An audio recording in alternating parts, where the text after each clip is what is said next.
Good afternoon from eTurbo News and the World Tourism Network. We're going live to Indonesia, and our health tourism event is scheduled for 7:30 Hawaii time, what would be 5:30 GMT, and in about 9 minutes. So we're going to let some of the visitors in, and they have a chance to talk and get to know each other. And for everyone here who's watching us live, stay tuned. It's going to be an exciting session. And we're going to go now and get our live stream going. Distinguished panelists, moderators, participants, all guests, ladies and gentlemen, as well as those who are joining us online, a very good afternoon here from Bali. Selamat siang, Bapak Ibu, seluruh undangan yang kami hormati. Om Swastiastu. Assalamualaikum warahmatullahi wabarakatuh. Shalom, Namo Buddhaya, salam sejahtera untuk kita semua, salam kebajikan, may peace be upon us all. Ladies and gentlemen, welcome to the Sharing Knowledge Initiative, Exploring Industry Potentials, Health and Wellness Tourism Indonesia. Let's give a round of applause for our event today. Thank you very much. Hadirin, kami ucapkan selamat siang dan selamat datang dalam acara hari ini 29 Desember 2023 di Kana, Bali, Nusa Dua. Allow me to introduce myself. My name is Agung Mia. You can call me Mia. It is such an honor for me to be the master of ceremony, MC, all guests, for today's event and to welcome all of you. I hope that we can all enjoy the discussion that we are going to have today. And also to welcome you all to Bali, Island of Paradise, with this very beautiful place and beautiful view. If you take a look on my right side, you can see very beautiful views. So we are going to have a discussion in this wonderful place together. Ladies and gentlemen, welcoming the new spirit of 2024, a day of mindfulness and wellness. We are here today to share the knowledge of what customers expect in 2024, 2025, as well as preparing Bali health and wellness tourism Bapak Ibu, seluruh undangan yang kami hormati. As you can see here on the screen, we also have online participants joining us from different countries. Assalamualaikum warahmatullahi wabarakatuh. Joining us today. It is very nice to have you here, all our online participants. If you can see all our comment or anything. You are welcome to turn on your camera so we can see you as well. Thank you so much to our online participants. We can see you here on the screen. Yes, Miss Darina, we can see you're waving. Thank you, Dr. Bridget as well. Thank you so much, kebajikan, and everyone, all our online participants. Once again, we really appreciate it. Ursula, Lorraine as well. Thank you so much to our online participants. Ladies and gentlemen, this event is conducted in collaboration with World Tourism Network, or WTN, Prodia, and we have 3 door prize e-voucher from Prodia. Also, we would like to thank Garuda Indonesia, Kementerian Pariwisata dan Ekonomi Kreatif Republik Indonesia, Kementerian Kesehatan Republik Indonesia, Pemerintah Provinsi Bali, Turkish Airlines, Asosiasi Wisata Medis Indonesia, ATM Sehat, Bali Medical Tourism Association, Junior Doctors Network Indonesia, Jakarta Anti-Aging Center, Indonesia Health Tourism Promotion Board, and this event is powered by BizNet. Let's give a round of applause to all parties, all sponsors that are collaborating together to have this event. Distinguished guests, all panelists, ladies and gentlemen, we will now proceed to singing the national anthem of Indonesia.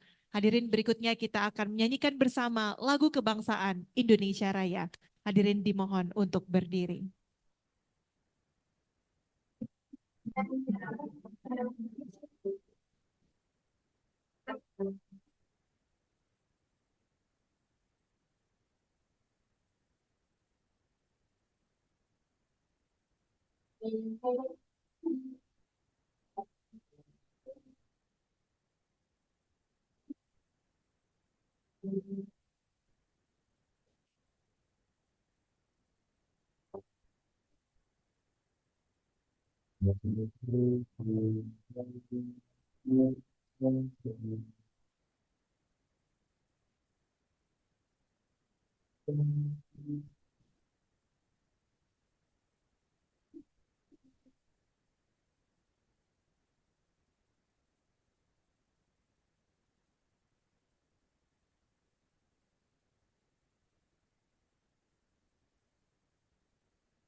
Hadirin dimohon tetap berdiri.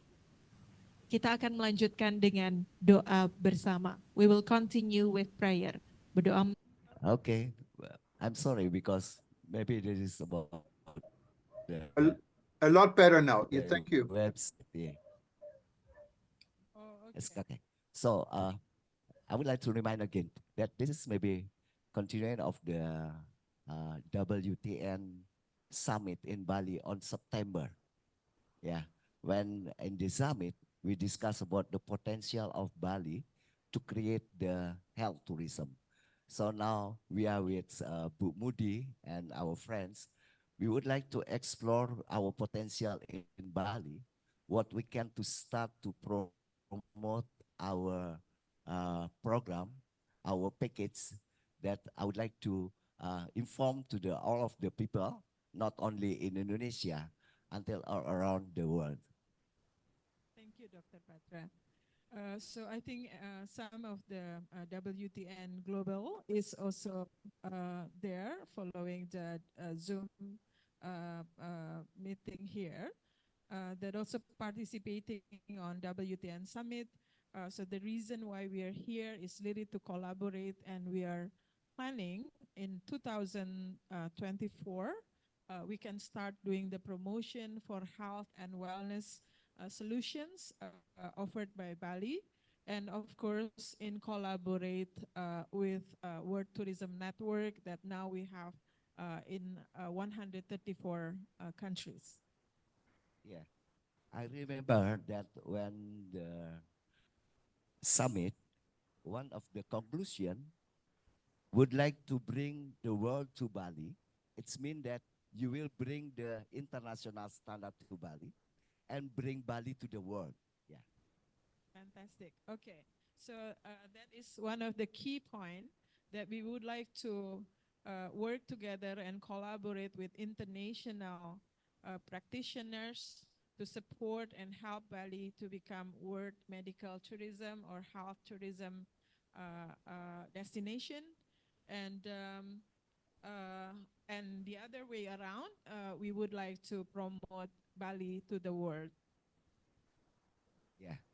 I think the last that I would like to say, please, this event not only this day.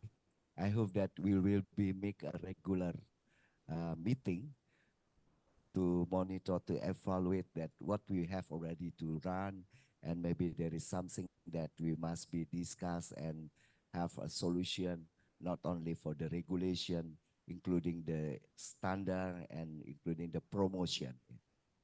Yeah, that's fantastic. So this is the time that we would like to hear from everyone.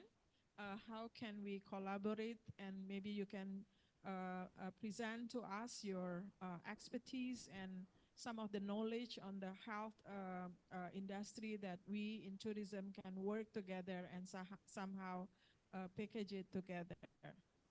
Yeah. Yes, I think that's all my speech, and thank you very much for your attention. Yeah.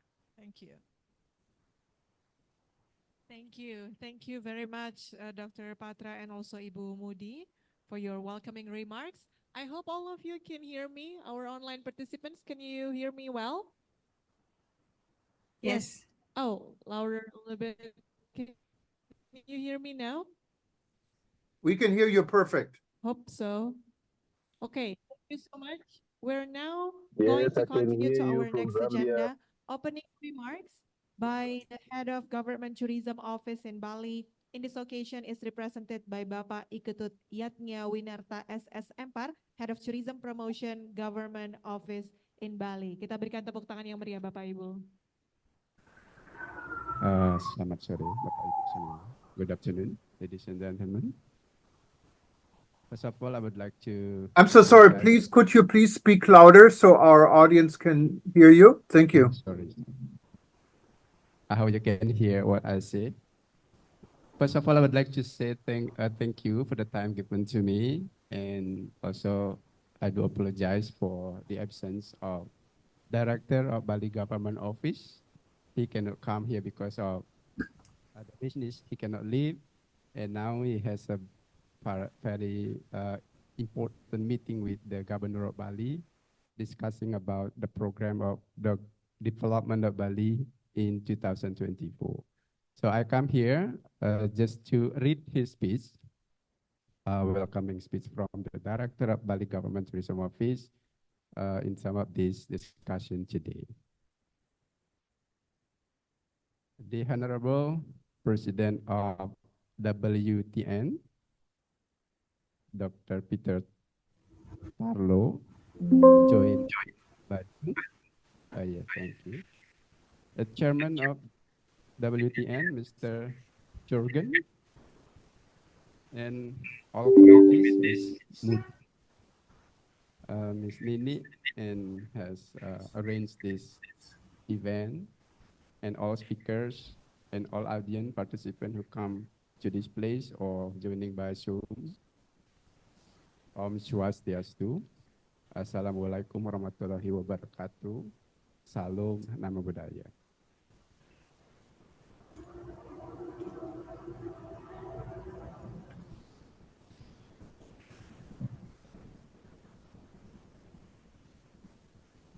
On behalf of Bali Government Tourism Office, we express a great appreciation for this holding of this event in Bali. It means that Bali is always become a sexy place for holding an international event.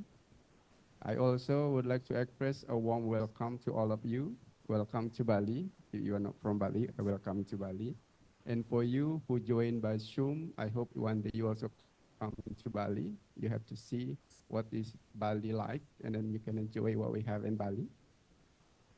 And because in Bali, we also have a lot of things to see and about wellness tourism also in Bali, the people of Bali, the local people of Bali, exactly from long time ago, they already practice wellness, but they don't really identify that a wellness, but they have practiced it from long time ago. And you have to come and to see this one day. And also, for you who from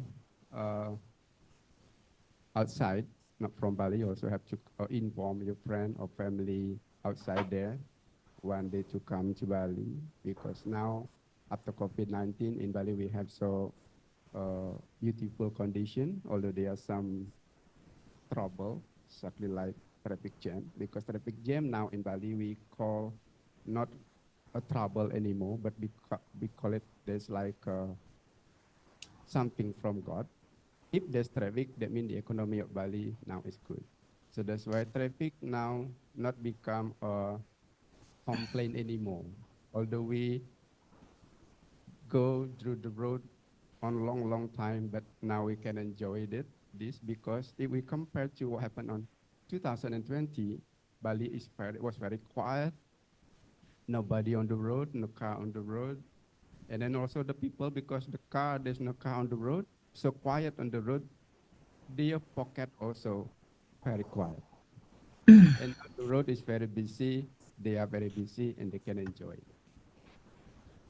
And ladies and gentlemen, talking about wellness tourism, the Bali provincial government is very supportive of developing wellness tourism in Bali. In fact, wellness is one part of development program of Bali provincial government in health sector, apart from continuing to use medical care in hospital. In one of the Balinese provincial government hospital, they have even combined medical services with alternative services, namely local wisdom, such as they use traditional herbs and traditional treatment in one hospital in Bali, in Bali Mandara Hospital. They there now they already have two type of treatment, medical and also they have traditional. So the people, they can choose, they are given a choice by the hospital, they can choose uh, through through medical, or they want to combine with traditional or alternative treatment. Bali is also very famous for yoga activities, and yoga has become part of tourist activities in many accommodations in Bali. In Bali, international yoga event is also held every year, which is attended by thousands of tourists from various countries, namely the name of the event is Bali Spirit Festival. So Bali Spirit Festival is one of the biggest yoga festival in Bali that attended by thousands of people from all over the world and held every May every year. And then 2024 will be held again on May. Balinese people always combine medical and traditional treatment. Balinese people have various ways in maintaining their health and fitness, both through physical or spiritual activities. So the wellness in Bali, I think not only by physical thing, but they also have spiritual thing. It's a spiritual thing that is now, we always introduce them to tourists to do spiritual activities in Bali is part of wellness. So if we could inventory all the ways that Balinese people use to maintain their health and package them into tourism activities, then Bali will become the center of wellness or tourist activities in Indonesia and even in the world. So if we can identify what we have, what the local wisdom that we have in Bali, and if we can make it a package of tourists, a package of tourism trip, so Bali one day I think will be very famous, especially for wellness tourism. I hope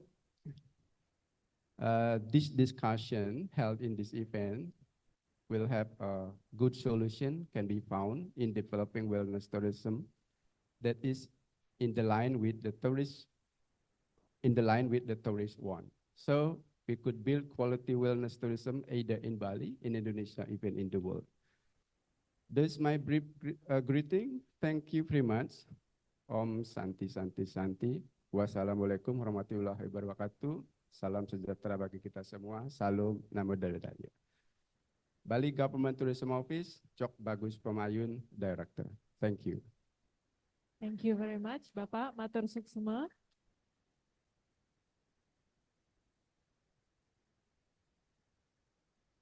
Matur suksema, sekali lagi kami ucapkan terima kasih untuk opening remarks yang disampaikan oleh Bapak Iketut Yatnya Winarta SSM Par. Matur suksema, Bapak. Ladies and gentlemen, now we are going to move to the next agenda, opening remarks, global promotion for health and wellness tourism destination, the key to success. And this session will be delivered by Mr. Jurgen Thomas Steinmetz, WTN Chairman, and Dr. Peter Tallo, WTN President, both joining us online. Jurgen, over to you.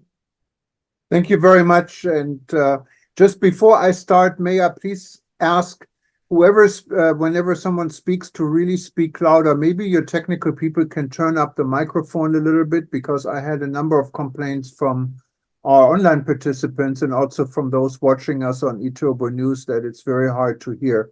But besides all this, I'm very proud of witnessing the birth of a different type of medical tourism and in Bali, especially after our first global summit hosted in Bali. And I wanted to say specifically thank you to Moody Astudi, who has been working tirelessly to really make a difference for not only World Tourism Network Global, but also on a regional level in Bali, what is fantastic. Just one little remark, we don't have members in 154 countries, only in 133, but we're growing. So with your help and becoming more and more important in the world, we're going to be at 154 countries very soon. And I don't want to get into details about medical tourism. It's not my field, but we have a recording from Dr. Peter Talo, our president. You hear a recording with a wonderful voice. It's not his voice. We used artificial intelligence testing it, and we want to hear how you like it. But we have a 7-minute speech from Peter, who's now sound asleep. It's like 3 a.m. in Texas, so we didn't want to wake him up this time of night, but he has prepared this.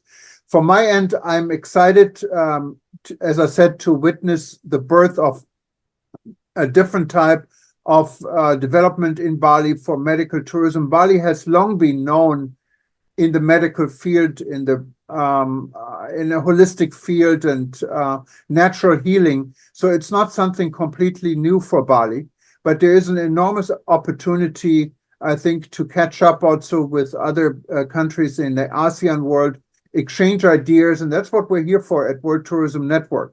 After we announced this event, I had some good responses from members in Turkey and Germany and also in India, and they said we want to be part of a discussion on medical tourism and exchange ideas, and that's really what we're doing. Our local chapters work with you on the local ideas, and when we come in on a global chapter, we're trying to dig into our resources around the world to make this all a common move, what then at the end, of course, benefits everyone. So without further delay, let me try to get Peter's presentation here online. And I'm going to turn my microphone up and see if you guys can hear this. Thank you. As president of the World Tourism Network, it gives me great pleasure to greet your guests. As you guests might know, the World Tourism Network is dedicated to helping small and medium-sized tourism enterprises succeed. We offer a great range of options to our members, and I strongly recommend that each person here this evening become a World Tourism Network member. Madam Astuti will be pleased to provide each of you with membership information. A few months ago, I had the honor of visiting the beautiful island of Bali. It was my first time in Indonesia, and I must say that I was impressed by the graciousness of your people and the tranquility of the Bali once one leaves the hustle and bustle of its large city. I certainly hope to return in the near future and learn more about the culture of your beautiful land. The topic for this evening is medical tourism. I have had a good deal of experience in this form of tourism, especially in Mexico, which is one of the world's leaders both in medical and dental tourism. I would be remiss in not telling you that there is a great deal of competition in this field. To success, you need more than great doctors, good facilities, and gentle smiles. Successful medical tourism requires careful planning and marketing to the correct groups. This means that one error can derail the entire project. To help you to begin to think through a very complicated process, I offer the following for your consideration. And I want to emphasize that we must undergo this process step by step. The graying of populations in many of the more advanced parts of the world, along with shorter hospital stays, have created multiple new tourism health, wellness, and recovery opportunities around the world, including Indonesia. People in the developed nations may travel to less developed nations that offer top-flight medical facilities as a way to combine healthcare and a vacation. Others from less medically advanced regions or countries may travel to more medically advanced locales to seek treatment not available at home. Some nations such as Brazil, India, Israel, Mexico, and Thailand have developed niche market medical tourism centers. Furthermore, the level of medical care given in a nation may not be related to that nation's economy. For example, medical centers in developing nations often offer private healthcare services that use the most up-to-date healthcare methods and technologies. Many of these clinics offer well-educated doctors trained in the best North American and European medical centers. There is no one formula to help a community decide if medical tourism is correct for it. Some communities have interconnected their local hospitals with other tourism facilities to offer medical tourism packages.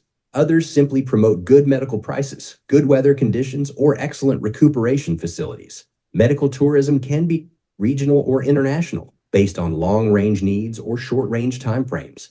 To help the people of Bali and Indonesia decide if medical tourism is a good idea for you, I humbly present some of the following ideas for your consideration. Know what you have. Good medical tourism begins with a good community resource checkup. What medical facilities does your community offer? What types of doctors and recuperation facilities do you have?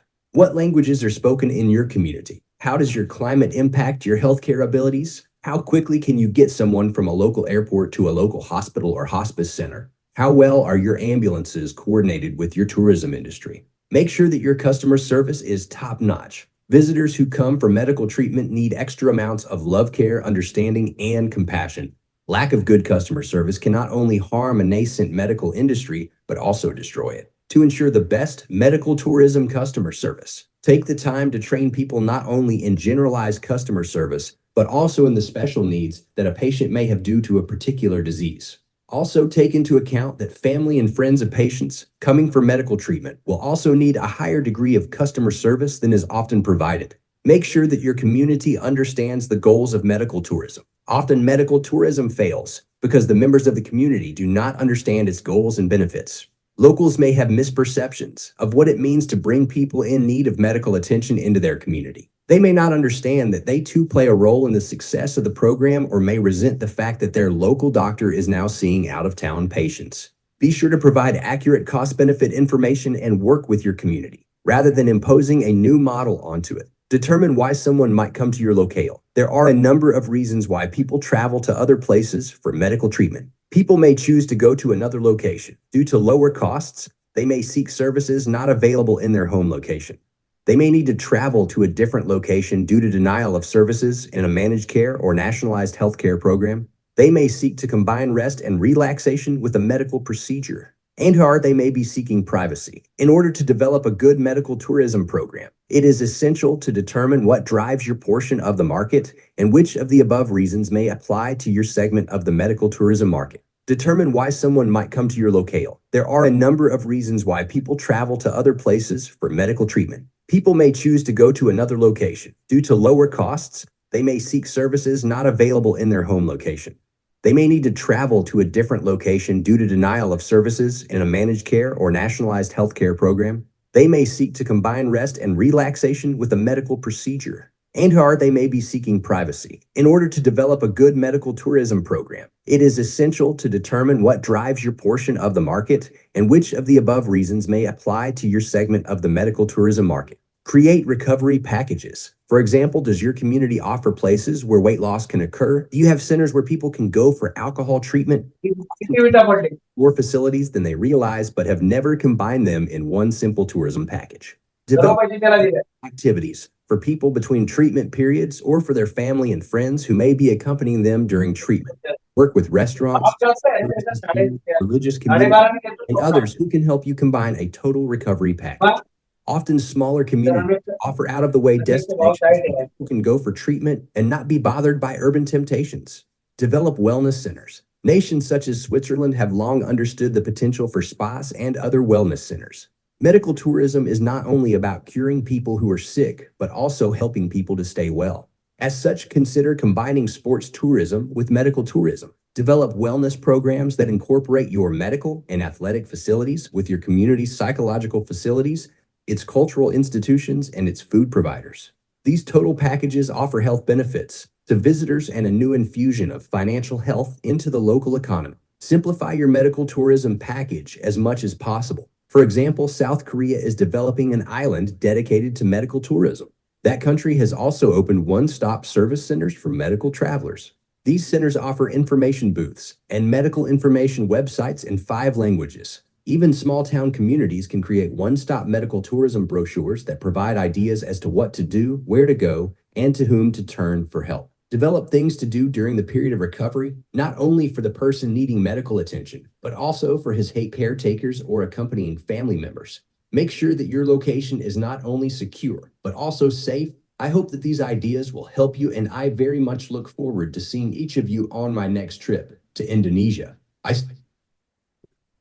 Okay, thank you very much. And unfortunately, this was not Peter's voice. As I said, it was a computer voice because he was traveling, and we took it from his written presentation. Thank you very much. It took a little bit longer for both of us, and I'm looking forward to the rest of this meeting today. Terima kasih. Terima kasih. Thank you so much. Let's give a round of applause for Jurgen Thomas and also for Peter. Thank you very much. Ladies and gentlemen, we will continue to the next agenda. Opening remarks by Indonesia Health Tourism Promotion Board Co-Chair Dr. Widya Murni Mars, Diploma of HIS, Master of Nutritional Medicine.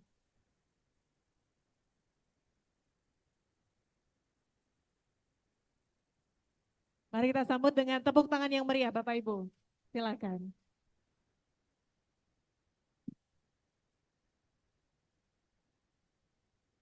Selamat siang, Bapak Ibu sekalian.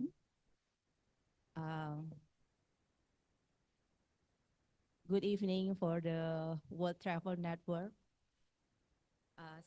Selamat datang di acara kami hari ini. Saya bekerja sama dengan Ibu Mudi untuk membantu membangun health tourism industry di Bali. Saya adalah seorang dokter umum, integrative functional medicine dari Jakarta. Saya kebetulan sudah praktek selama 16 tahun, dan dalam praktek saya juga banyak mendapatkan pasien-pasien yang tidak datang saja dari Indonesia, tapi terkadang mereka datang juga dari luar negara Indonesia. Nah, mudah-mudahan dengan transfer knowledge yang kita akan lakukan, kita bisa ikut membangun agar Bali bisa dikenal sebagai pusat health tourism. Jadi kalau Bali as a tourism destination, tidak ada orang ragu. Tapi bagaimana ke depannya antara 5 hingga 10 tahun ke depan, Bali akan menjadi pusat health tourism di Asia. Nah, semoga kita semua bisa bergandengan tangan dengan niat yang baik untuk membangun Bali yang lebih sehat, Bali yang kita cintai, dan akan bermanfaat buat semua stakeholder yang hadir di sini.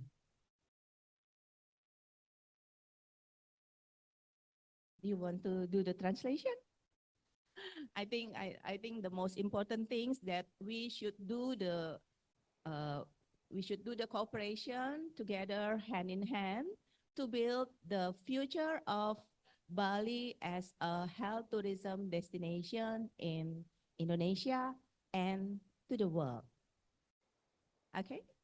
Yeah. Okay, thank you. Terima kasih. Yeah. Thank you very much. Terima kasih Dr. Widya Murni. Berikutnya adalah opening remark by IHTBB Co-Chair and Chairman AWMI. Join me in welcoming Dr.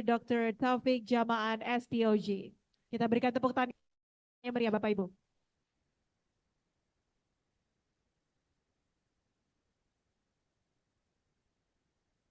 Thank you very much for WTN. Thank you, Bu Mudi and organizing committee for invite us to attending this seminar. We very appreciate this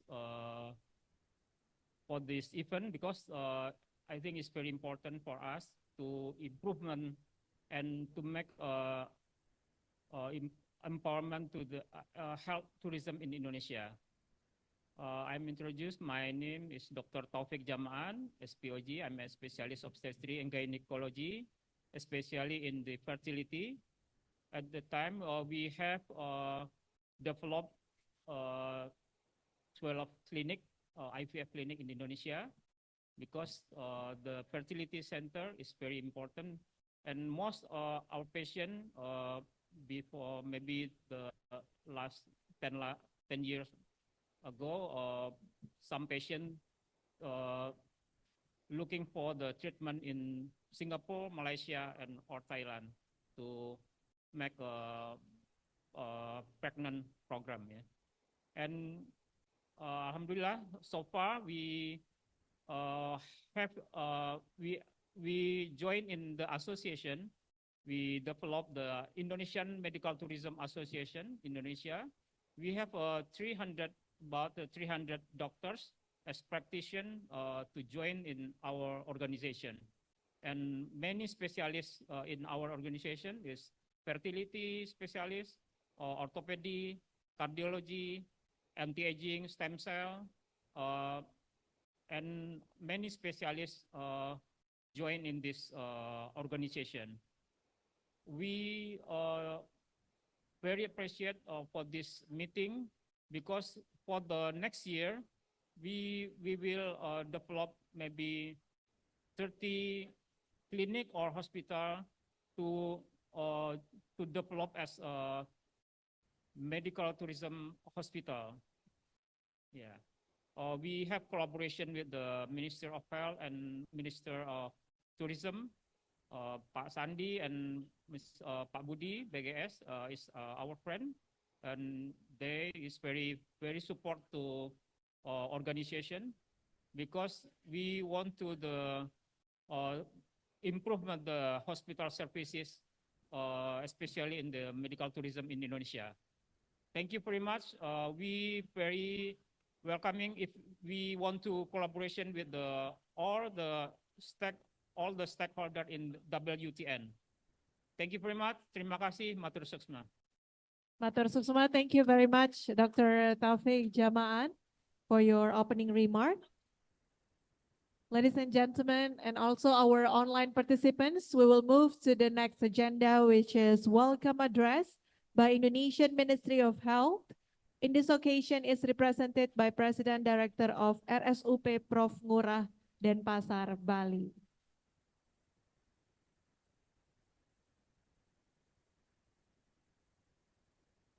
Silakan Bapak. First of all, I'm not the president director. I'm a chief medical officer from RSUP Prof. Ngurah. So since our director, Dr. Iwayan Sudana, cannot join us, and our minister cannot join us today, so I will deliver welcome note to all of you. So as a doctor myself, after COVID, I think everything's changing, right? World globalization, we are traveling around the world, and then after that COVID spreading too. But after COVID, then we realize that we are as a family in one world. So we will need to become more resilient, become more aware about our health, and the other parts that the health and wellness. Since we are become a big family, then we are really need hand to hand with that. Our minister have 6 health transformation pillar. I need to deliver it to all of you because it's always his speech and everywhere. So the first one is transformation of primary services. The second one is transformation of referral services, and transformation of the health resilience system, transformation of health financing system, transformation of human resource, and transformation of the health technology system. So with this 6 pillar, we hope Indonesia will be more health with our health, and then regional, and then the world will be more polite.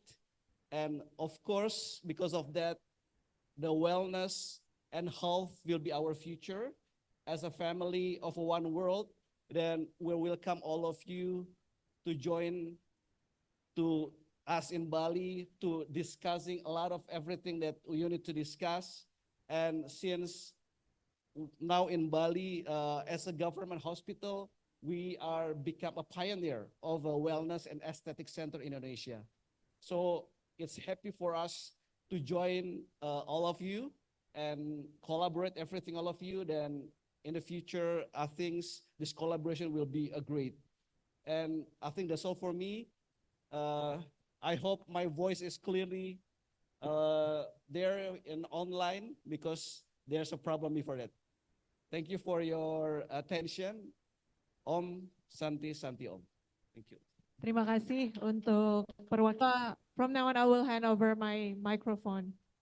This one apparently works. Thank you.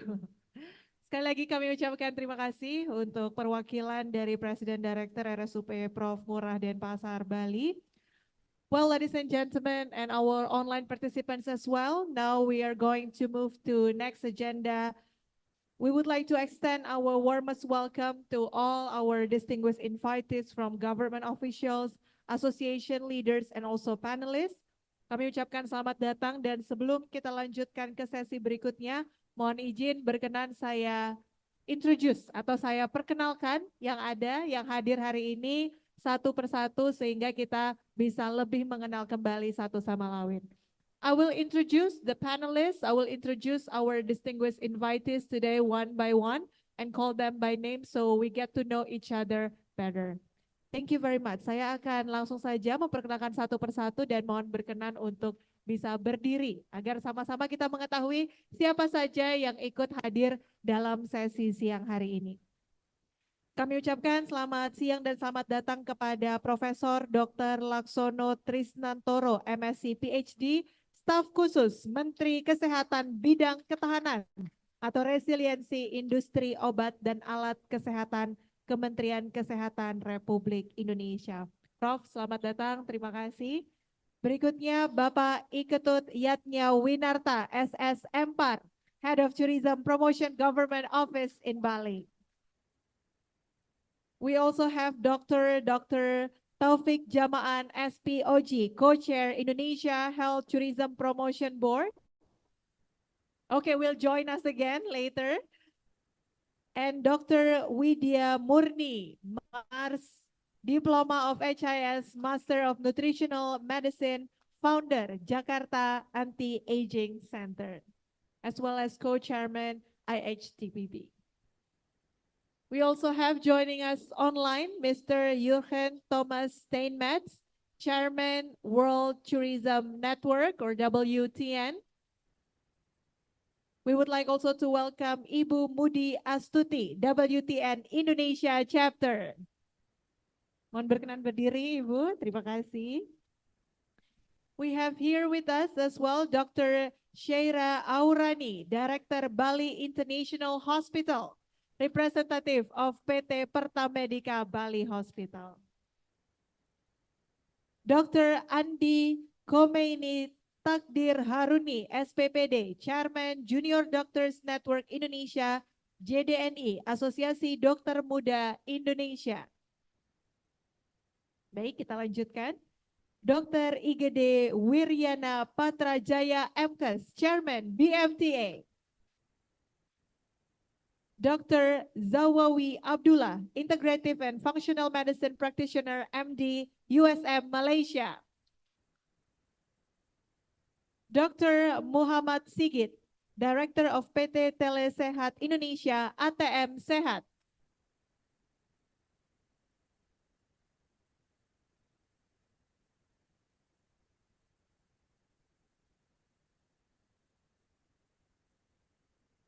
Sekali lagi, saya mengundang dari Dr. Muhammad Sigit. Mohon bisa berdiri. Baik, dokter, kita berikan tepuk tangan juga, hadir ada di belakang. Terima kasih. Berikutnya, Bapak Dewa Bagus Rendra Mahaputra, representatif PT Garuda Indonesia Tbk. Hadir? Baik, terima kasih. Oh, masih berada di sana, kami undang. Izin saya perkenalkan. Bapak, saya perkenalkan satu persatu bersama dengan seluruh hadirin yang berkesempatan hadir hari ini. Sekali lagi, Bapak Dewa Bagus Rendra Mahaputra, representatif PT Garuda Indonesia Tbk. Terima kasih sudah bersedia hadir hari ini. Bapak John K. Purna, representative of ASITA, Indonesia Travel Agent Association, Deputy Chairman for Finance ASITA Bali. We also like to welcome Bapak Made Mendra Astawa, Desa Wisata Marga, Kabupaten Tabanan, praktisi desa wisata di Bali. Berikutnya Ibu Feni Sri Sulistiawati, founder of Bali Spa and Wellness Association, atau BSWA. Baik, berikutnya Vicentia Astrianti, PhD, founder of Sita Biotherapy Heart Power Awareness. Terima kasih. Berikutnya, we would like to welcome Dr. Y. Shingli, Co-Chair Indonesia Health Tourism Promotion Board and Earth Heart Holistic Consultancy World Council for Health Asia. Terima kasih. Thank you very much. Okay, ladies and gentlemen, did I miss anyone? Apakah ada yang terlewatkan? Izin, Bapak Ibu. Baik, terima kasih. Untuk member BMTA mungkin yang hadir saat ini dari Prima Medica, ya, Dr. Cho, kemudian Dr. ya, Dr. gini, Dr. Dian, oh masih perjalanan. Kemudian dari struktur BMTA, bendahara kami hadir, Dr. Dian. Selanjutnya dari Sada Jiwa, Bu Wira sama Benta. Kemudian, oh iya, dari Rumah Sakit Umum Bangli, ya, hadir, dan dari Unicare, ya. Jadi itu yang sementara, mungkin nanti nyusul yang lainnya gitu. Terima kasih.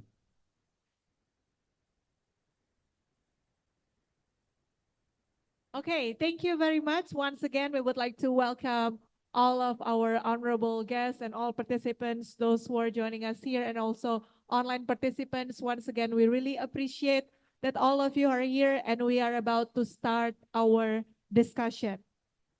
So we are now going to commence the first session of the discussion. The first session is about medical tourism, featuring holistic facilities for integrative regenerative functional medicine in Bali. Before I introduce the panelists and also the moderator, may I invite Professor Laksono to share some insights for this discussion. Professor.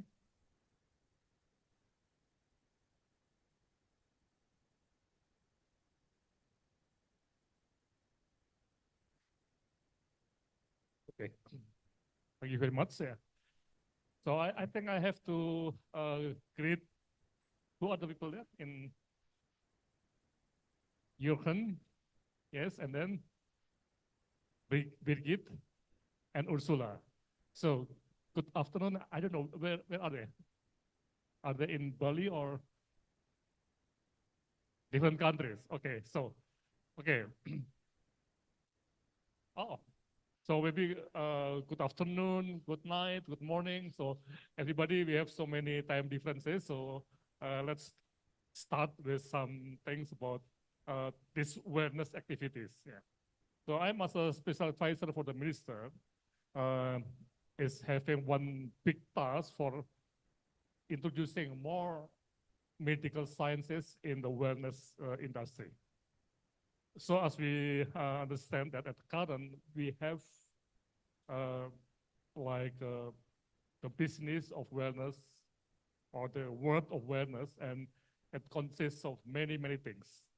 We have the corporate wellness, we have the traditional wellness, we have like real estate wellness, yeah. And also now we have also the medical wellness. Yeah. And Bali is one of the strategic destination of the medical wellness. Bali has so many places for healing, for treating, yeah. But for the first thing that we have to learn about Bali, Bali is very, very interesting in terms of the cultural. So when we have to mix between the culture, the landscape, and the medical sciences, I think Bali is the best place in the world. But we have the big part. The big part is that comparing Bali, say, with Bangkok or maybe in Western Europe, medical wellness in Bali is so lag behind. For example, if we look at hotels in Bali, yes, every 5 or 4 or 6-star hotel, they have to have spa, okay? But in terms of medical wellness, spa is different. We have also some medical wellness clinics, say in Bangkok, in the big hotels in Bangkok, like in Amapura or in Hilton in Bangkok. They're offering not only spa, but also medical clinics for wellness. For overseas tourists that will come to Bangkok, they have to battle for the jet lag. They can come to the medical wellness clinic for having more like a booster for enjoying Bangkok. But this is not yet happening in Bali, okay? So we do hope that this, I don't know, this meeting will be annual meeting or it's only once a it will be repeated, yes? This is the first time? The first time, okay. So we do hope that this meeting will be the first for maybe inducing the Balinese hoteliers and hospital managers, yeah, to mix between medical sciences and wellness. And again, I believe that Bali historically is very, very strong in the culture. In Ubud, they call from Obat, yes. I believe that Bali will be one of the big destinations of medical wellness, but only can be happen if there's like collaboration between government, yeah, people like me, the private sector, the industry, and the industry is not only medical but also tourism industry. Okay, it's a mix, yeah, and also the community in Bali that also welcoming medical tourism, and also is very important is, yes, I saw from Garuda Airlines, the aviation industry. Okay, so I don't know what is the target of this meeting, but I will listen for the things that will be discussed. And what time? Until what time? Yes. Yes. Okay. So about the first step, yeah. Okay. I will listen for the things that you will discuss. So hopefully again, this first meeting will be like a small step in the long journey of how to build Bali as the center of medical wellness. Thank you very much, ya, and selamat Ibu atas pertemuan ini. Yeah. Thank you very much. Bye bye. Yeah. Thank you very much. Terima kasih Prof. Laksono for sharing some of the important insights to start the first session of our discussion today. Ladies and gentlemen, the session is about medical tourism featuring holistic facilities for integrative, regenerative, functional medicine in Bali. Allow me to introduce the panelists for the first session. The first panelist for this session is Dr. Taufik Jamaan, SPOG, Chairman Asosiasi Wisata Medis Indonesia, Co-Chair IHTBB, and Chairman AWMI, CEO ATM Sehat. May I invite our first panelist to join us? And also the second panelist is Dr. Zawawi Abdullah, Integrative and Functional Medicine Practitioner, MD, USM, Malaysia. Our third panelist for the session is Dr. Sheira Aurani, Director Bali International Hospital, Representative PT Perta Medica Bali Hospital. Our fourth panelist for this session is Dr. Widya Murni, Mars Diploma of HIS Master of Nutritional Medicine, Jakarta Anti-Aging Center, or JAAC. And this session will be moderated by Dr. Wai Shing Lee, Co-Chair, Indonesia Health Tourism Promotion Board, and Earth Heart Holistic Consultancy, World Council for Health Asia, as well as Dr. Igede Wiryana Patrajaya MKes, Chairman, Bali Medical Tourism Association, as well as Ibu Modi Astuti, WTN Indonesia chapter. We have until approximately 4:30 for this first session. Therefore, I would like to hand it over to the moderator, please. So thank you very much, everyone. It seems I'm the one to start it off. And just as a quick introduction, I've been in integrative medicine for about 30 years and also a bridge with the spa and wellness industry and the medical. So I've traveled the world exploring medical tourism. And so I am very grateful to Dr. Vidya Murni and Ms. Moody Astuti to invite me to moderate. So we will go deep into this issue because this is something that Bali is, it's the ripe time for Bali in the evolution of healing and health in Bali. So this specifically is medical, right? And so I will hand this over to Dr. Taufik and ask him what his vision is for medical tourism. Thank you very much. Yeah, in my opinion, we have passion, we have spirit to save the about the $9 billion out from Indonesia every year at the time, and maybe one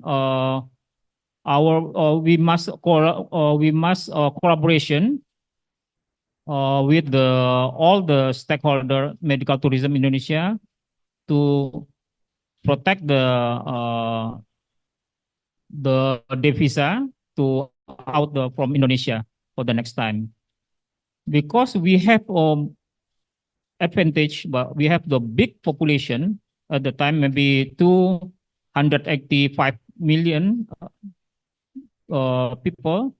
In Indonesia is a very big market for the medical tourism. Yeah, I think we have a roadmap to improvement how to give services for medical tourism. I think it's our challenges. Thank you. Thank you. Now, speaking of challenges, let us go deep into it quickly. Now, I see the challenge already from immigration and customs. From my own experience of waiting half an hour in the line that is for disabled, right? For pregnant women, for the elderly, 66. And so, and also it's someone in a wheelchair. They all had to wait 30 minutes to 45 minutes. Now, let's start there. Who would like to comment on how to rectify this? Any of the panelists would like to see how you can rectify the situation, starting from immigration and customs? Who would like to comment? Yes.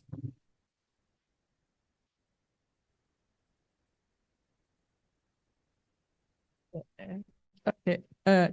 Thank you, Dr. Wai Ching-Lee. You start with the word of challenge, and Dr. Taufik is the team with Prof. Laksono. That collaboration is one of the key that we have to do to build medical health, medical wellness tourism in Bali. And then start with challenges. I think when you're saying immigration, right, about immigration, I think the next Bapak, the Bapak next to you is the right person to give us an explanation as well. How do we smoothen the visa, FOE, and immigration process? Thank you. Talking about POA and visa, I think, and now we have make a bit easier for everybody to come to Indonesia, especially to Bali, because the government have practiced POA, visa on arrival, as long as they come here for holiday. I think there's no problem. But if they want to have visa for other purposes. So that's the sometimes they need some other process. And how they can get easier to get processed from every country, wherever we have representative embassy, the office of embassy.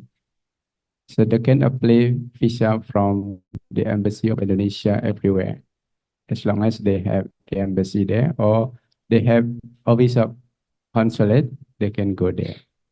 So they are the second way. And the third way is now the government also they have application for e-visa. But how to get the information about e-visa also the answer we can get from the office of our embassy everywhere in all over the world. Everywhere we have embassy office, they can get information about the visa there. Any type of visa, they will explain us how to get it and how to apply it and what is the command they have to use to apply the visa itself. But if they come here for holiday, for tourists, they are already here. Now they can get service of visa on arrival. I hope you can understand why. So there's already a medical visa available. I think now maybe the name is not medical visa, but the government they have some type of visa they can use for some purposes. If they want to have medical treatment, they have a short visit visa. Also, they can use it for medical, I think. But I never heard about medical visa yet. But I will get information as soon as possible. But what I know before, the people, if they want to come to Indonesia, they can have a short visit visa. But they can apply from our office, our embassy office, or our consulate office everywhere in the world. It's very good because I can see that as a first step to the facilitation of people coming through the immigration and customs process with a representative available to take them through it. So that is, I think, it's a very important step to do that.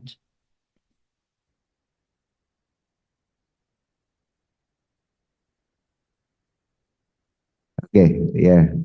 We have discussed about the immigration when the summit on September, because if the sick people would like come to Bali from the other country, I think that the big problem in immigration, because they have already the condition is not good enough.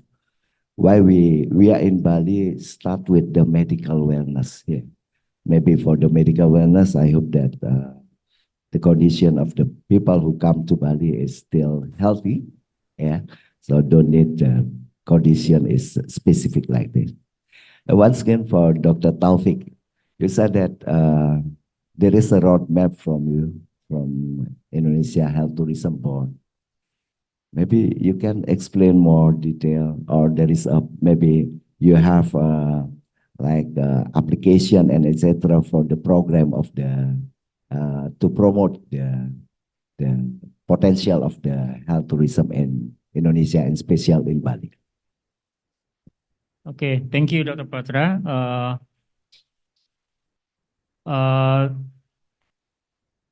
One of our problem in the practicing in the medical tourism in Indonesia, we need the support from the Ministry of Health, of course, and Ministry of Tourism. And at the time, the ministers still support the reference of the hospital, for medical support. Maybe there are 15 hospital now in the Indonesia, but in private hospital is very fast in the development. We waiting for the certification. This is our problem, because the patient come to the hospital they are looking for ask about the certification, medical certification. The hospital, what the criteria, the hospital, including this or give servicing about the medical tourism. For example, in my hospital, Bunda Hospital, we have a robotic surgery, but don't have certification or don't have support from the Ministry of Health, especially in the medical tourism. Yeah, this our problem. And we in the Bunda Hospital we have 10 center for the IVF fertility by tabung, but we don't have a certification for the medical tourism. Yeah, yeah. I think it's very we need the declare for the Minister of Health about this certification. Maybe the from the Badan Khusus Sertifikasi Nasional supaya every hospital have the one of the specialistic like a cancer center or fertility center or urologic center, orthopedic center, get the certification for the Ministry of Health, especially for the medical tourism. Ya, jadi banyak rumah sakit layanan bagus, tapi tidak spesifik mendapatkan sertifikasi untuk itu. Jadi Indonesia there are 2,500 private hospital.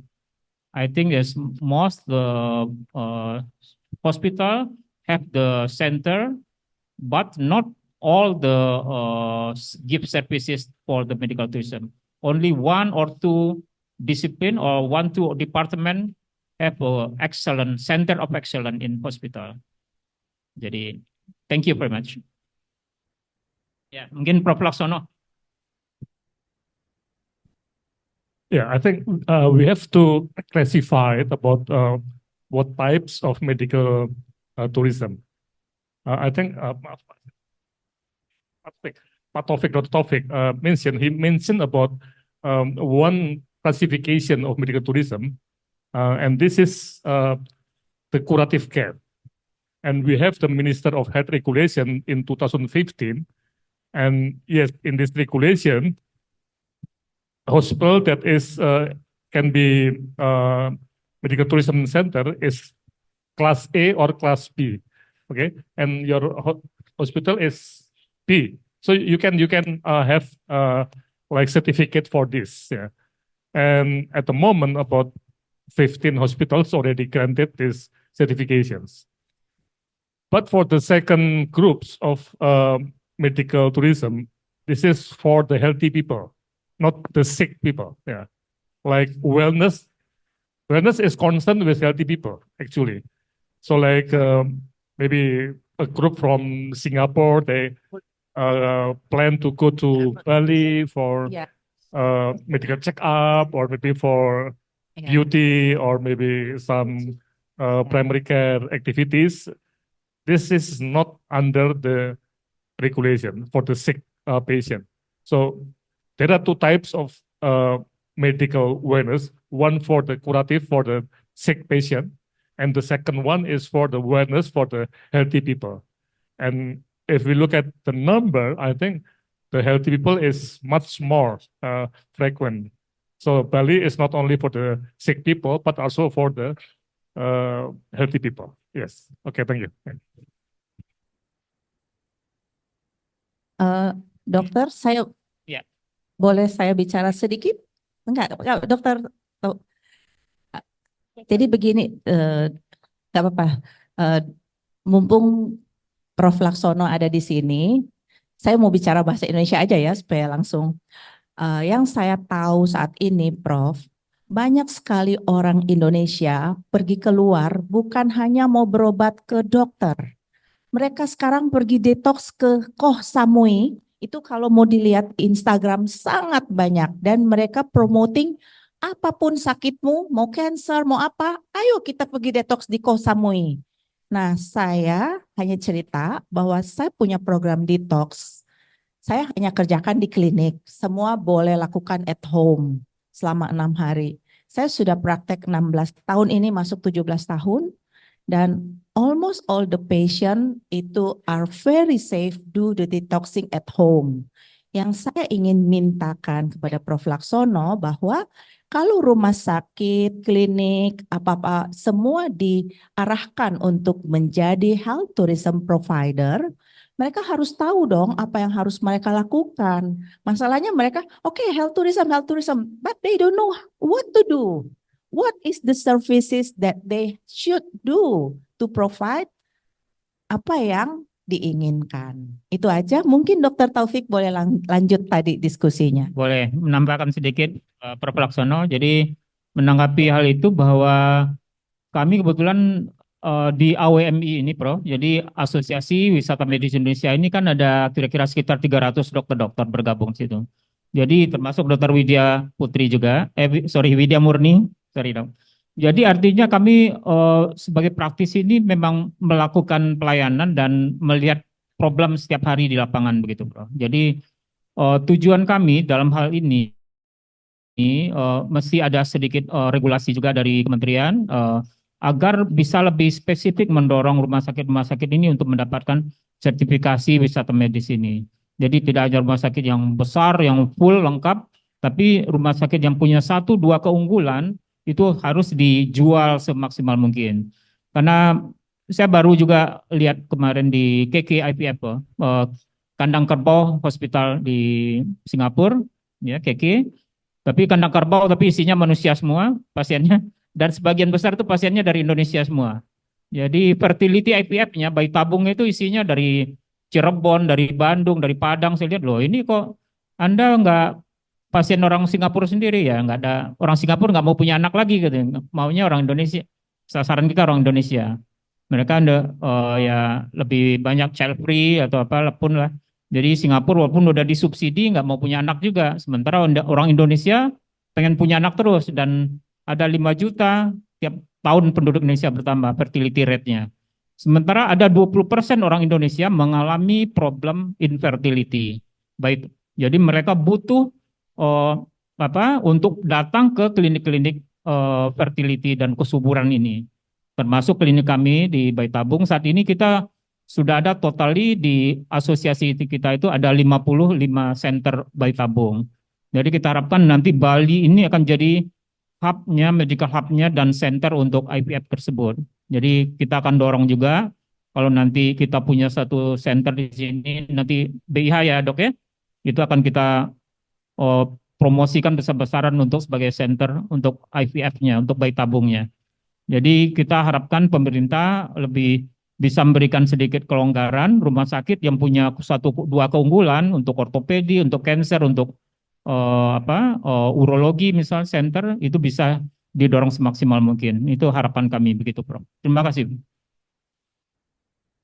Thank you. I'm just a quick comment since I'm from Singapore. Singapore is not known for medical tourism. It has a lot of setbacks. Number one, like chelation and vitamin C infusion is banned. And it's available in Malaysia, in Indonesia, in Bali. I come here to do it. And so, and many different places like Koh Samui is known for the detox. But I think detoxification in Bali would be very, very successful, especially under the supervision of medical care. Very important. So that's just a comment about Singapore was mentioned a few times. And actually I talked to the tourism board as well as not available. So they're not available to be open to even doing this. In fact, there's a few doctors I know have actually lost their businesses in functional medicine. Now I would like to go to Dr. Zawawi from siapa mau? Oh, siapa mau comment? You want to comment? I was going to talk to Zawawi. I know mau comment.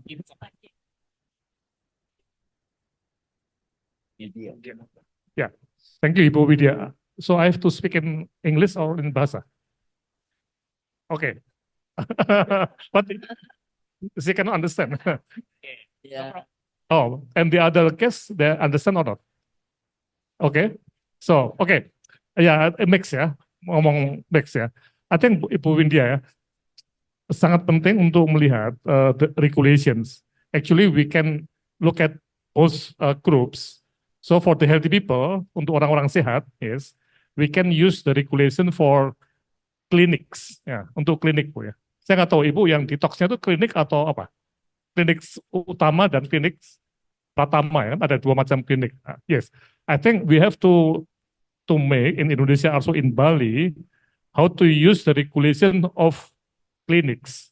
And we have two types of clinics. The first one is clinic utama. This should be like a specialized or medical doctor who specialize in, say, in geriatrics or beauty or whatever. Yeah. And then also the second class is pratama, clinic pratama. Yeah. Okay. So your detox center is clinic apa? Pratama atau pratama ya? Yes, this is good. Yeah. And Pak Taufik Hospital is class B. Yeah. So I think they can work together. For example, Pak Taufik mentioned about ingin punya anak ya, apa namanya? Yang fertility ya. And this fertility can be a link. I have some experimentation in Java how to link hospital with this fertility center and many clinics, Pak. Jadi ini menarik ini. Yeah, I think it's a good idea. Yeah, thank you. Oke, terima kasih Prof. Laksono. Melalui kesempatan ini saya ingin memperkenalkan diri bahwa kebetulan saya seorang GP, tapi saya adalah praktisi integrative functional medicine. Artinya kita dalam mengobati, kita akan mencari akar masalah dari apapun penyakitnya. Jadi dalam hal ini pasien saya tidak hanya pasien umum. Most of them adalah pasien yang gagal berobat kemana-mana, tidak tahu lagi mau kemana, sudah kemo, sudah radiasi, belum juga sembuh, tapi belum juga mau mati besoknya. Ya, ini banyak sekali. Atau banyak juga pasien penyakit jantung, dia tidak mau di-stent, dia tidak mau operasi, tapi dia juga tidak mau mati. Jadi artinya ada pilihan ini. Dan we are here, kita ada. Pengikut ilmu functional medicine dan integrative ini sangat banyak. Bahkan most of them are not doctors. Jadi artinya saya ingin bahwa ilmu ini diakui, eksisnya ada, dan demand-nya juga tinggi. Jadi kita nggak bisa lagi membatasi, oh kalau dia sakit ini harus ke rumah sakit. Karena pilihan orang mau detox keluar itu karena mereka tidak mau pakai obat farmasi. So, itu yang saya lakukan. Kebetulan saya praktek 17 tahun dan saya kaget waktu pandemi kemarin, saya pun akhirnya menjadi dokter COVID. Padahal saya tidak mengobati pasien dengan obat apapun. Yang saya berikan hanya vitamin-vitamin. Saya ada buat satu presentasi nanti untuk membukakan mata. Pandemi membuat saya semakin muda karena saya harus minum banyak vitamin. Vitamin yang kita minum, vitamin D, contohnya bukan 1.000-2.000 unit. 10.000 minimum, boleh diberikan 50.000 unit, bahkan injeksinya ada yang 600.000 unit. Kebetulan saya punya tante, adik ibu saya seorang dokter di Gorontalo, kita berikan injeksi 600.000 unit vitamin D selama 6 hari dan dia pulang dari rumah sakit. Itu sekedar gambaran, Prof. Saya sendiri infus pasien COVID bukan dengan vitamin C 1-2 gram, tetapi 30 gram. 30 gram sodium ascorbik ini biasanya adalah obat yang kita infuskan untuk pasien kanker. Pasien kanker tidak mau kemo, tidak mau apa-apa, vitamin C 30 gram. Tetapi ilmu ini enggak ada di Indonesia dalam sistem kesehatan nasional kita. Karena obatnya tidak tersedia dari farmasi. Nah, mungkin dengan pertemuan ini, bagaimana positioning Prof bisa membantu kami dan demand-nya cukup tinggi di masyarakat. Jangan sampai mereka pun ikut pergi keluar hanya untuk mendapatkan pelayanan-pelayanan ini. Terima kasih, Prof. Ya, mungkin singkat Bu ya, saya jawab sebentar. Ya, this is again is innovative way of treating one patient or a group of patient. Jadi penanganan inovatif Bu ya. Ya. Nah, harapannya dalam konteks tadi ya, sistem kita ya, itu bisa masuk ke penelitian, sehingga jadi evidence based, jadi untuk kemudian bisa dipakai lebih luas lagi. Nah, karena itu usul kami itu mungkin bisa kerjasama dengan perguruan tinggi ya untuk diteliti Bu. Jadi dari mungkin 50 orang yang diberi dosis vitamin C tinggi tadi untuk cancer, berapa yang membaik, berapa yang tetap sakit, berapa yang memburuk ya. Nah ini nih, saya kira perlu sekali untuk kita teliti secara klinis. Itu bagus sekali Bu ya. Cari aja. Ibu di mana tempatnya Bu? Where is your place? Jakarta. Oh, there are many faculty of medicine in Jakarta, more than 5, 6, 10, more than 10 faculty of medicine. Okay, thank you. Thank you. Now I'd like to invite Dr. Zawawi from Malaysia to give his experience, share your experiences in functional medicine and medical tourism in Malaysia.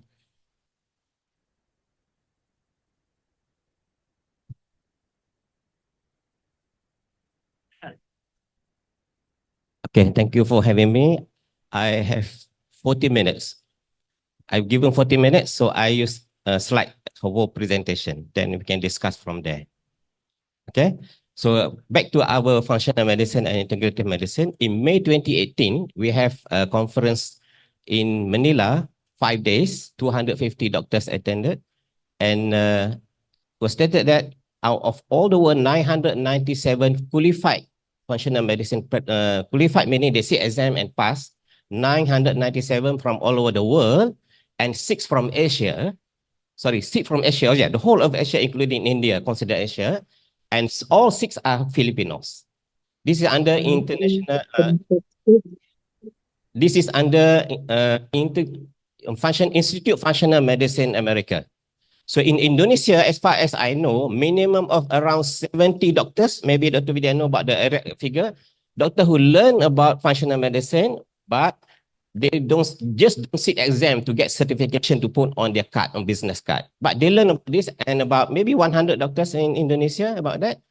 And they have a system that the best medicine is really functional medicine, because they treat what is the cause of the disease rather than the symptoms and how to cure uncurable diseases.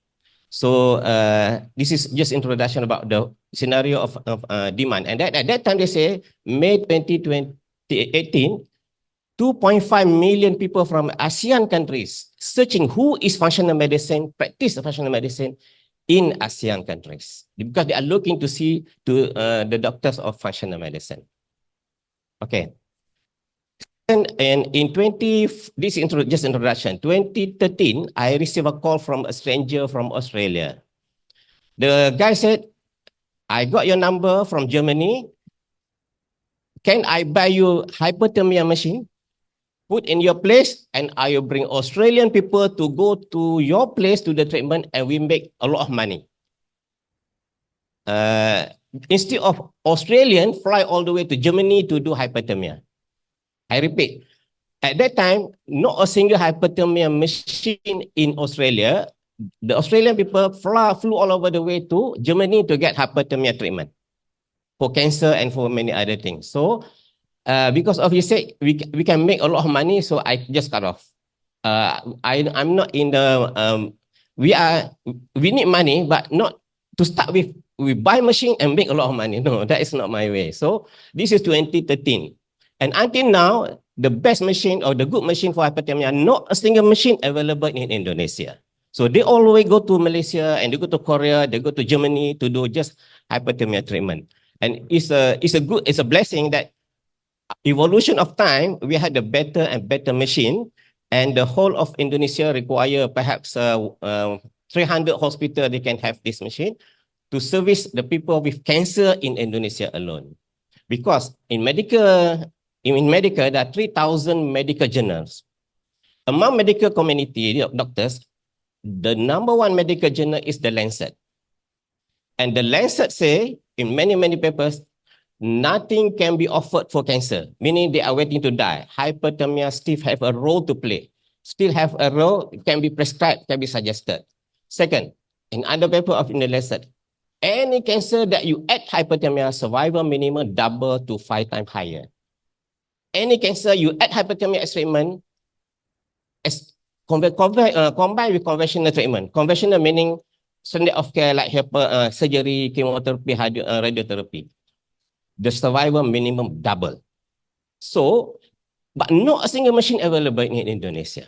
So this is a pity that people go fly all over the way and spend $9 billion from Indonesia to just to get the treatment, not only for medical sickness, but for wellness. So, can I have a slide? I have 150 slides and I have 40 minutes. So many texts we're not going to read. We will go few seconds for some photos. So slide, please. Can I control from here or cannot? Oh, all right. This is my background. Do I have to read as I said? And this is, I'm going to touch on 10 items, but the lower or the shorter things, actually very long, I will introduce first. So it will be up and down in terms of content of the talk. So from here, you can see, okay, I will touch more on the CTC, stem cell, and the number 10 just now is peptide. So I introduce the last one first, okay? Because we make it short. The peptide is going to be 25 billion, currently 25 billion US dollar industry. And peptide not available in Indonesia. Doctors buying all the way from US, very expensive, very, very expensive. And it's going to bound to increase to 75 billion US dollar by 2030s. Okay?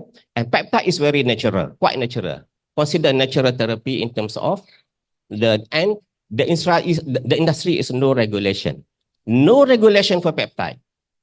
Meaning they don't have like drugs industry regulation. I need some water to dry. Here is my glass. Okay. Now, our body produces 7,000 peptides. Our body produces 7,000 peptides and 100 approved by FDA USA and 700 already produced in industry, 700 approved for use and commonly used is 20 to 40 peptides. And out of all the peptides, we have doctors in Indonesia, minimum of 70 doctors practicing, prescribing and to their patients. One doctor who adopted my idea, she grew from 1 ruku into 3 ruku. She want to buy many machines, including hyperbaric oxygen, and she want to buy, in the year 2023, she want to buy sports car, Mercedes sports car. All she got it just because I adopt one idea and expand from there. So everybody need money. Money consider wealth. Wealth is can be very wide, can be health is considered wealth. But the most important wealth can be money. Money is like water. So some people have more water, some people have less water. So to develop a country, the water must flow. To diffuse the water, everybody get water. Abundant water they should have. And how to make the money flow? Number one is medical tourism. Because, like example, government give a grant to buy medical equipment, including hyperthermia. Just for example, hyperthermia can be in the Bali. Bali, they have spent, example, 100 juta miliar, 100 miliar. They can get about maybe 30 machine, and then they distribute. And then it can be center of hyperthermia therapy in Indonesia. So everybody don't have to go to Germany or they have to go to Korea. Just come to Bali from Singapore also can. Not available in Singapore. Right now, this machine not available in Singapore. So Singapore can come to Bali just for the treatment. But you cannot rely on one system. You need a system for a medic to get the result. So from this, people come here, they stay for 3 months to get treatment with hyperthermia. They stay for 3 months, then who got the money? The hoteliers get the money. The workers can get the salary. The people in the street who selling food get the money. The people who are Grab driver get the money.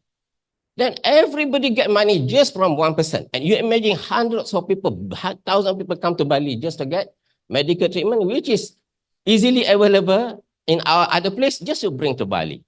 So government can spend maybe about 10 million US dollars, but the money can be hundreds of millions that are flowing into Bali. So this example. But the more difficult perhaps is education. When you have industry higher learning education, Singapore developed education, 120,000 foreign students studying in Singapore. Dr. Mahathir changed the policy into become a privatization of medical education.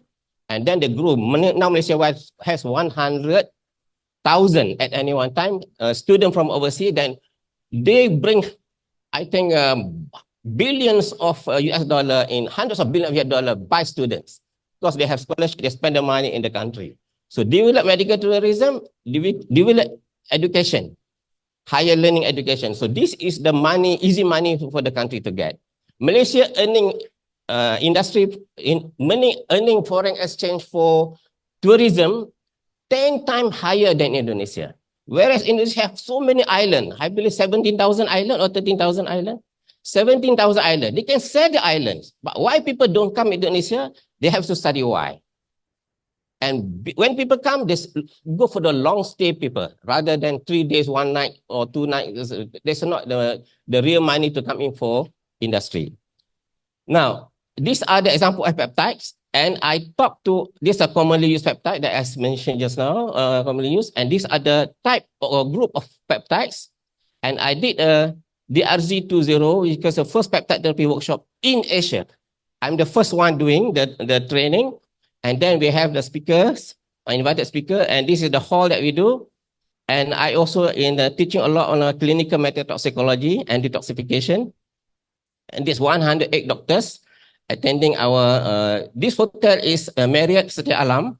This hotel is this is at the Dr. Vidya place. She called doctors, about 60 doctors at that time attended. And you see here, 66 medical condition just by understanding medical toxicology. Okay, this is our the later one, IIPC for peptide therapy industry, and this is our class in Jakarta, and this is our class in Kuala Lumpur, and I tend to do smaller group, 10, 20. If you want me to come and teach about peptides, gather 10 doctors also I come, 20 doctors also I come. So the doctors will practice peptide rather than patient all over Indonesia flying all over outside Indonesia just to get the peptide therapy. So this is an example of my lecture. This is a small class at Dr. Linda Place. And the small group, this is the latest class that we had. And these are the group of peptides, example, that we have. We can teach you how to use. And since the industry is not regulated, they can buy from anywhere they want. We just give knowledge to them. Coming lecture will be in Medan. I will give a short lecture in the gathering there. Okay, now we're going to have immunology summit, the RZ40 in 9, 10, 11 May 20. Sorry, this is the summit will be in May 2024. We'll decide the date, 1 day for cancer immunology and cancer immune therapy. And then we have a May 2025, we already announced 9, 10, 11 May 25 in Kuala Lumpur. There will be Christopher Shade from US and Kiran Krishnan from US, but now the company bought by Swedish company. Kiran Krishnan is a microbiologist. His company grew from nothing in 5 years to $3 billion US dollars. And they have 5, 6 products only that the whole world demand is so high that he is coming to teach in this event in Kuala Lumpur. So we have some example at the booth. Okay, so these are example of rejuvenation program. You can get this result, no scarring. This is for many, many years, and in 1 month can recover with changes. And we can guide how to get the result like this. Okay. Now, this is the rate that the hard figure. Malaysia earning 10 times more than Indonesia in tourism. Why? Where they have more population, better hospitality, they are very polite. Then Malaysia don't care. You come, they don't bother with you. Check, you want to check in at hotel, nobody greet you. Check, already booked, no book. No, nobody greeting in Malaysia except you go to a 5-star hotel. So hospitality, Indonesia tip top. But why not enough people coming still? Because even local people go outside. So this is a pity for Indonesia. When they study why they have to change, perhaps they change to the better so that more people coming, not just people from Indonesia not flying away from Indonesia just to get treatment. Okay, so this is my idea today is medical tourism. Now, so medical care as catalyst for spin of money to community is regenerative medicine, anti-aging, and care for degeneratives. These two group of medical cover about 70% of medical care, medical sickness care. Okay, 70%. I'm not touching about aesthetic or plastic. That one is not my area. Now, regenerative medicine currently, the world value is USD $80 billion and is growing. Okay, and this is not my area, so I don't touch this.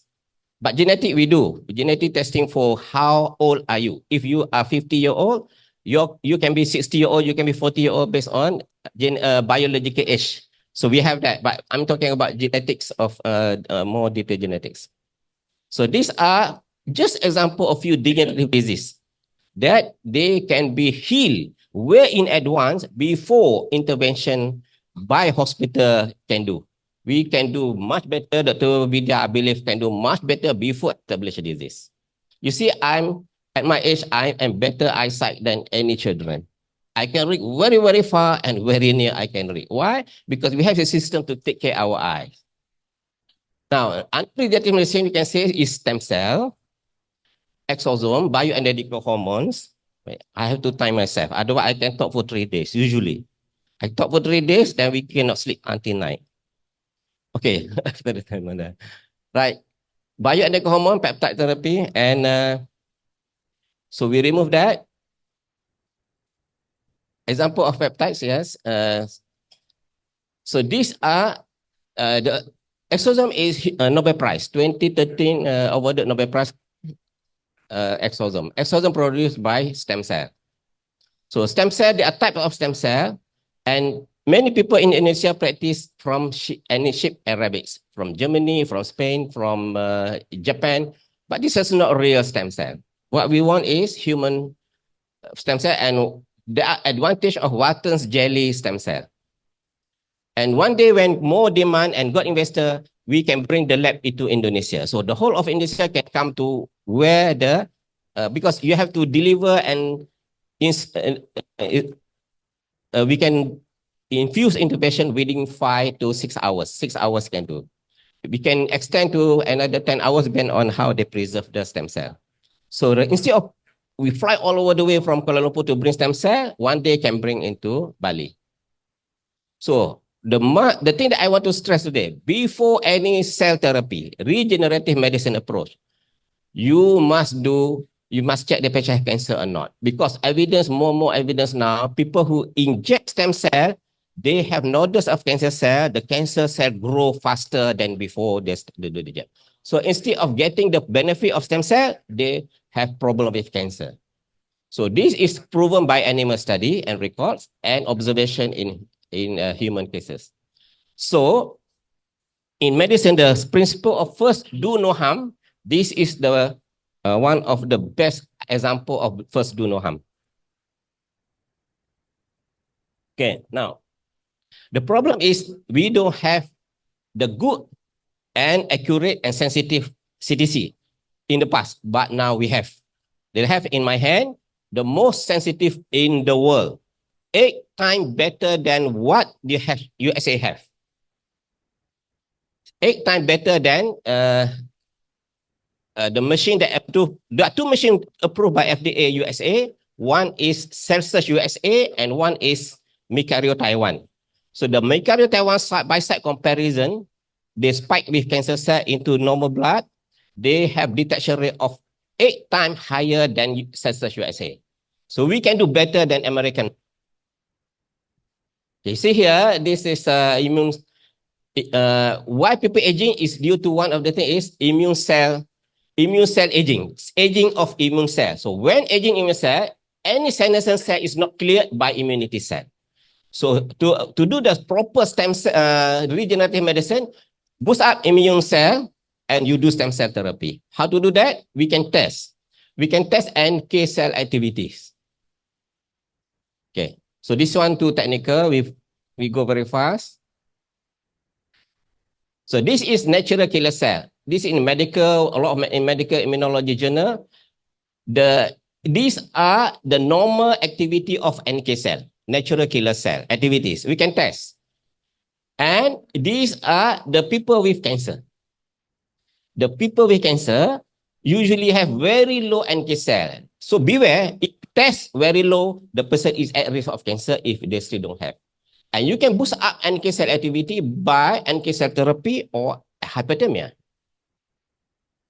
Because these are, by aging, the NK cell activity does not reduce. And we can bring NK cell therapy into Bali. We can bring this, a system, or initially we can bring hand carry and then develop the production here. Okay, these are by sex, no change between men and women, no difference, and not reduced by age. This is example of NK cell activity result. You see here, the level of activities is here, 2,000 to 500 over. So, wow, this is very high because the moment is less than 100, the person is at risk of cancer. So this person 2,500. Okay, and then these are the algorithm for the NK cell test activity. This is how they do for cancer. I have example one case. She has stage 4 nasopharyngeal cancer, spent 2.5 million ringgit, equivalent 9 million, 10 million di Singapore. 10 million di Singapore, completely cleared cancer cell of nasopharynx. 3 months later, recurrent. The cancer come back. And then spend another 1.2 million di Kuala Lumpur. Completely cancer cleared, but 3 months later, cancer recurrent. And then he did NK cell therapy 4 times. The cancer completely cleared and not recurrent up to 10 months later, still not yet recurrent. So this is one of the best good thing to do. Just why go to Kuala Lumpur when you can do it here in Bali? Okay, these are NK cell. You need to test and do the treatment. So you can combine with whatever treatment that people want. And this is about the stem cell, pluripotential mesenchymal stem cell. So the detail of advantage and compared to the different sources. So you see here, the moment you inject stem cell, the body age reverse. The body age, biological age, minimum of 15 to 20 years. Reversal of biological age.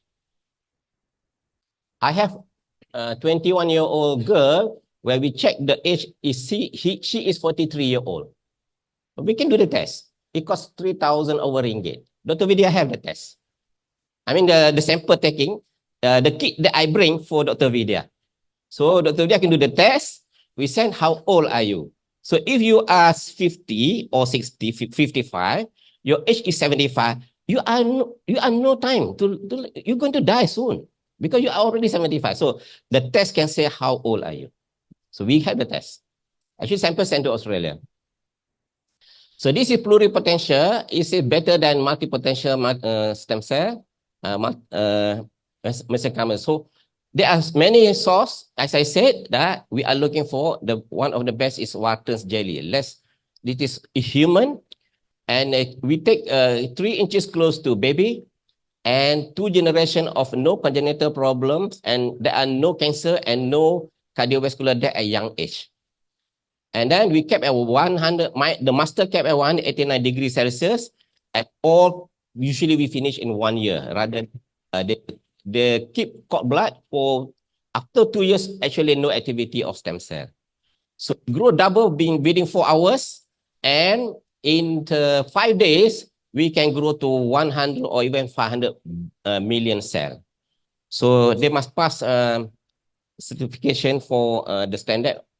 And then the best to do is we can bring the stem cell within 6 hours from the lab, and if needs be, we can make it into 10 hours. So if we release in the morning from Kuala Lumpur, we can bring to Bali and do infusion in Bali. So we can do here. Okay. Here. We can bring stem cell into Bali and do infusion in Bali, and enough time for the infusion because we fly to here is 3.5 hours. Okay. And the machine, everything system is Tokyo. So Tokyo is one of the good and pioneer in, the pioneer is Switzerland, but the Japan developed so much in stem cell. So consider stem system or Japan technology. So this is exosome effect. So you can expect the same, the person regular exercise. But after exosome, he developed muscle at young age, and he has 3 medicine hypertension cure. So this is potential of stem cell for regenerative of degenerative disease, degenerative blood vessels. So when we test EPC level, it shot up in the good stem cell. We can test this. This is before and after, and the maximum ever recorded at in 40s is 44, and this is 65-year-old can go to 63 level. So this is evidence of good stem cell or exosome. So these are the stem cells that can develop, grow, maintain, and repair of our system, and regenerating of our tissue, and reverse aging by, actually the best is you inject NK cell, 2 to 4 weeks later, you inject stem cell. So the NK cell, the aging cell, senescent cell, and then the stem cell come and grow the tissue for the rejuvenation because blocking by old cell. So remove that. These are the benefit. You can, in fact, you can Google this, the benefit of stem cell. Okay, now we go to the main area that I'm covering for Southeast Asia, India, and Bangladesh. Okay, the stem cell that I have is for Indonesia. So we have many samples more from Indonesia than from Malaysia. We do this. So we take blood and bring to Kuala Lumpur to decide whether the person had cancer or not. Average about 10 to 15 years before scan. Already can pick up the cancer cell. Okay. So because cancer cell from the European cancer lab all over the world, cancer cell goes into bloodstream at extremely very early stage as early as first few months or first few years. And you can see here, the rate of cancer grow from 1 cell to 100,000 cell. 100,000 cell is equivalent 1 dot of pen. This is the size and large. You can 1 dot of pen, 100,000 cell. It takes 3 years for cancer to grow. Not a single scan can pick up. The most sensitive PET scan is 3 millimeter cancer. The person have 5 years cancer. If unchecked. If checked, they can keep longer. Maybe they have 10 years, then only manifest. So if from 100 dot of pen, they become 1 centimeter diameter, another 3 years. So from 1 centimeter diameter to 3 centimeter diameter, another 3 years. The moment you pick up 3 centimeter breast cancer, this is very true for solid tumor breast cancer, and almost similar with for other solid tumor. Non-solid tumor is leukemia. So the moment you pick up 3 centimeter, the person have minimum 9 years breast cancer. Live to 9. So cancer is not treatable, but always at late stage. So this is evidence that when you do stem cell, they grow cancer cell. They promote cancer cell growth. They have one doctor, 40-year-old, inject growth hormone on himself. And he's very youth looking, and 4 years later die of cancer. What's the point? You make more harm than good. So do the right thing. We have the technology now. Okay, this evidence of cancer stem cell suggested stem cell increase cancer growing. So these are the medical journal explanation about why it occurs. So Dr. Hui Yang from now PhD, she resides in Chicago, and she insists that anybody want to do stem cell injection or exosome must do test for cancer cell, and instead of they want to get rejuvenation, but he insists you must do cancer screening first.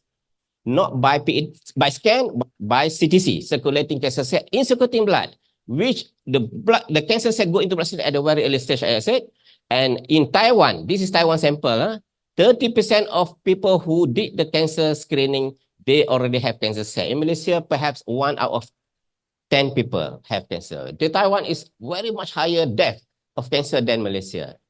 Even though I think the death rate in Taiwan is double than Malaysia, the population is 80 million, Malaysian population 30 million. So they have lower population, but the death for cancer is higher by double. So we do not understand why, but when they do this is the rate in Taiwan. And some center reported 40%. So what Dr. Yang say is,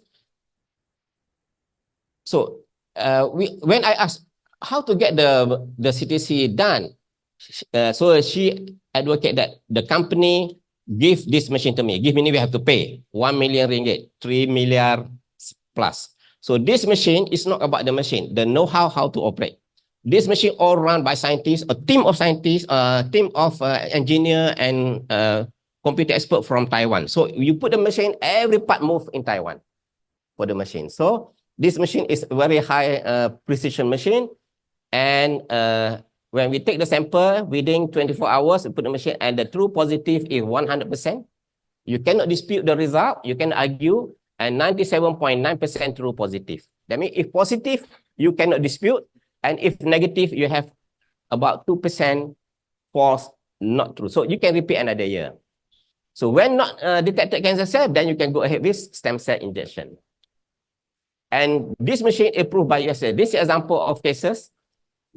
17 sample, healthy people, they put three cancer cell in 70. Each sample 3 cancer cell. All 70 machine detect three cancer cell. So this example. This example here, 81 sample, no cancer, and not a single cell detected cancer cell. So it is true negative, true positive, true negative is extremely high also. So compared to Celsius USA, this I see here, it is used for also prognosis, diagnostic as well as prognosis. So the moment you completed treatment, conventional treatment of care, like radiotherapy, chemotherapy, surgery, then you check cancer. The moment you have cancer still detected, the survivor is about 5 times different. Shorter lifespan, even though not detected, by scan, cancer cells still exist in the circulating blood. They die 5 times shorter time compared to the people who check cancer after treatment, not detected cancer cells. So you can use for prognosis. Okay, see here the difference. This is 5 times difference. So the lifespan very short when they still have cancer cell in circulating blood, even though PET scan or whatever sensitive scan not detected. So we have now about 13 biomarker. We can, in next year, 2024, we already have the system. You take the cancer cell and we know it coming from which organ. Then we send for PET scan, no cancer detected by scan, early stage. Cancer detected is not early. Okay, 13 biomarker for where it coming from. So this is the chip, they call it microfluidic chip. This chip, one side is 13,000 canal, but God is long. So this is 13,000, this is 13,000. So when running the sample, must run 2 at one time. So one sample go one side, one sample go one side. The cost actually, this is 1,000 USD cost for but the cost also coming from this reagent. So the moment you operate the reagent, they cannot do for one sample, they can do for 2 samples. So run 2 samples, equivalent run, the cost is run of one sample. So you pay very expensive for 1 sample. Now we have to bear in mind, always send 2 samples at one go. So how we do in Indonesia, we have a runner, can be from Indonesia or can be from Malaysia. They go to the clinic, doctor take the blood, go to airport and fly to Kuala Lumpur. In future, one day, we don't know when, if people have money to invest on this, we can put in Bali, that all over Indonesia can send sample to Bali. Or they can come to Bali, take the blood, tomorrow no cancer or no cancer. And then go ahead stem cell and fly back. Okay, so this is how we can do. We can advise how to do so that people from Singapore come to Bali rather than people from Bali go to Singapore. Because they don't have this in Singapore. Okay. So this technology is very, very high technology. And here, this is a 488 nanometer laser. The moment you see here,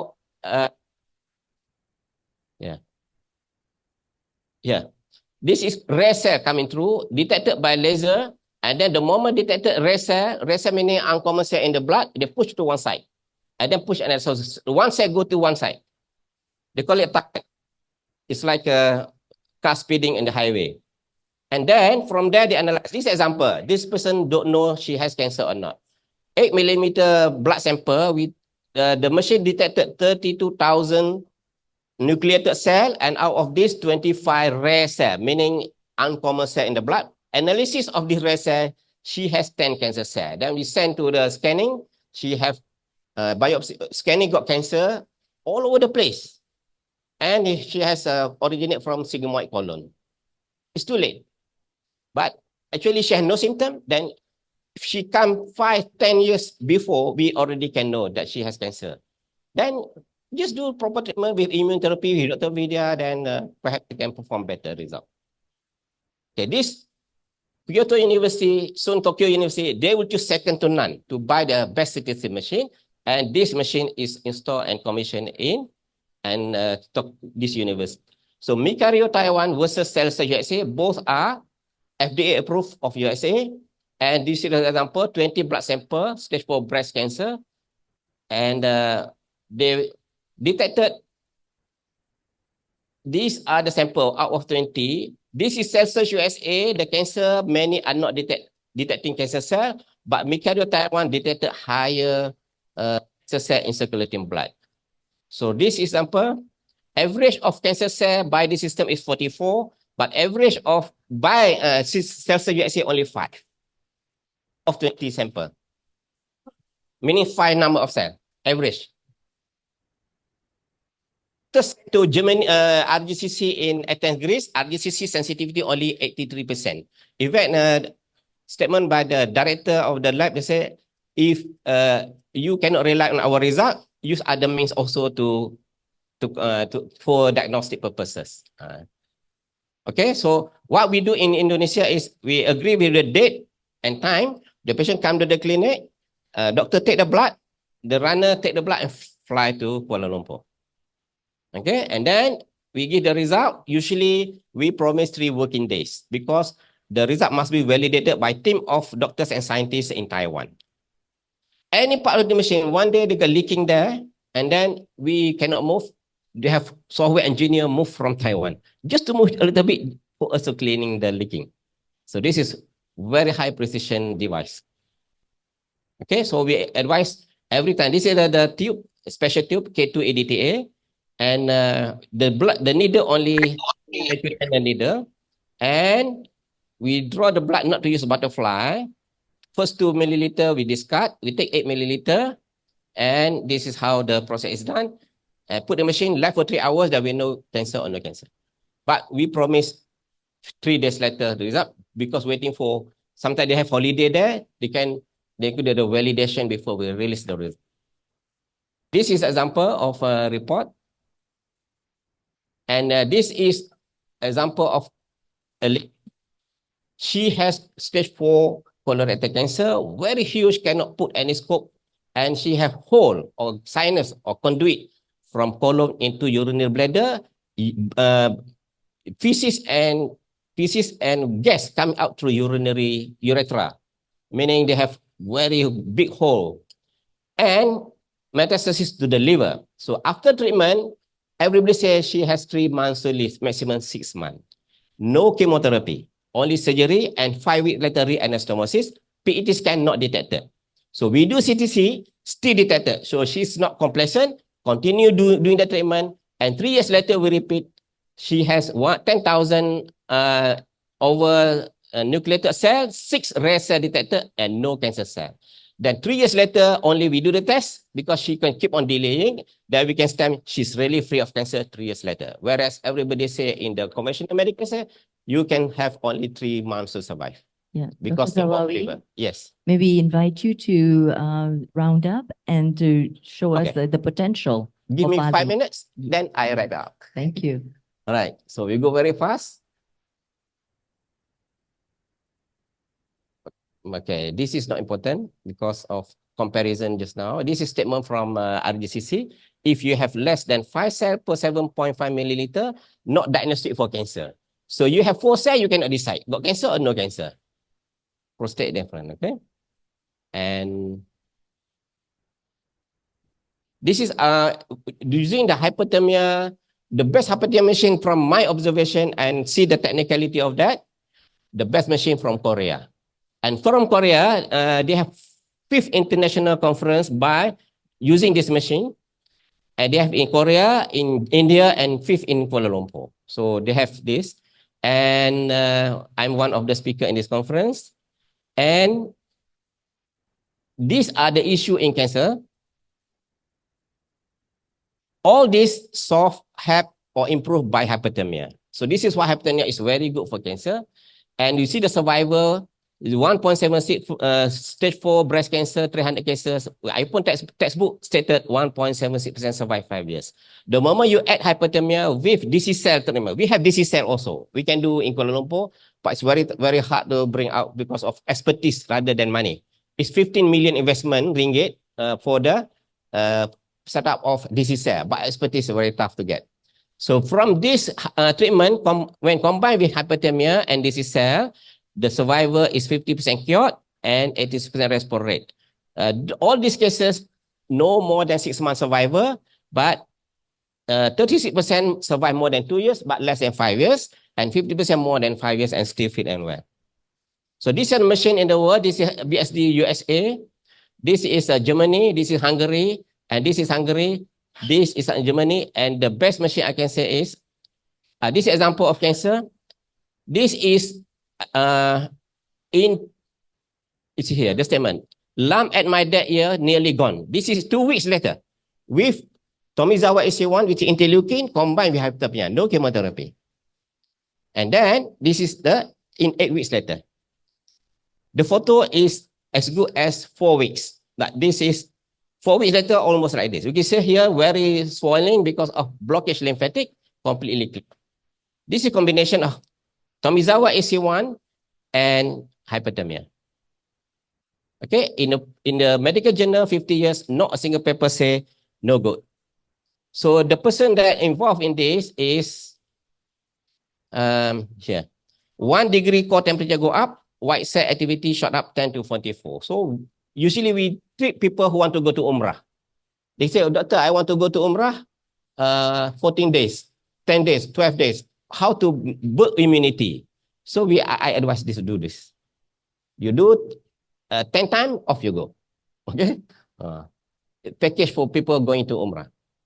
So this Edipo Lab Korea, as I said, one of the cancer best machine that can achieve core temperature go up in as fast as 5-10 minutes. In myself, 10 minutes go to core temperature, and you don't need high total body hypothermia. The test animal study, all cases go up core temperature.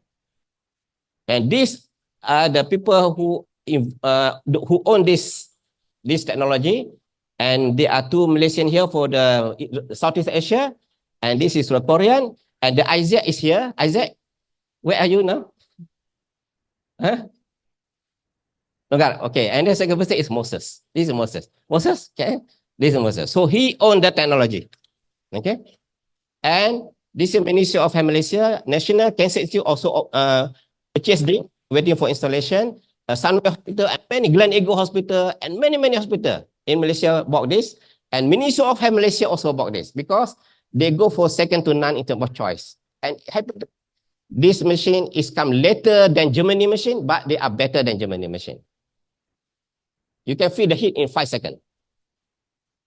Okay, this the 3 years research by local university in Malaysia confirmed for 100 cases, very good result for solid tumor cancer. Leukemia also can do.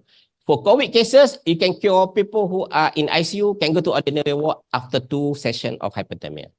And many people who are dying recover from virus by COVID-19, they don't die. So they have this. That's why the name of the IBRA is virus research actually using hypothermia. So this is ICU in Korea. So you see here, this is without hypothermia. The survivor is shot up minimum double, as I said, when you add hypothermia with conventional treatment. But we are not doing just conventional treatment. We do more than that, like Dr. Vidya has the knowledge.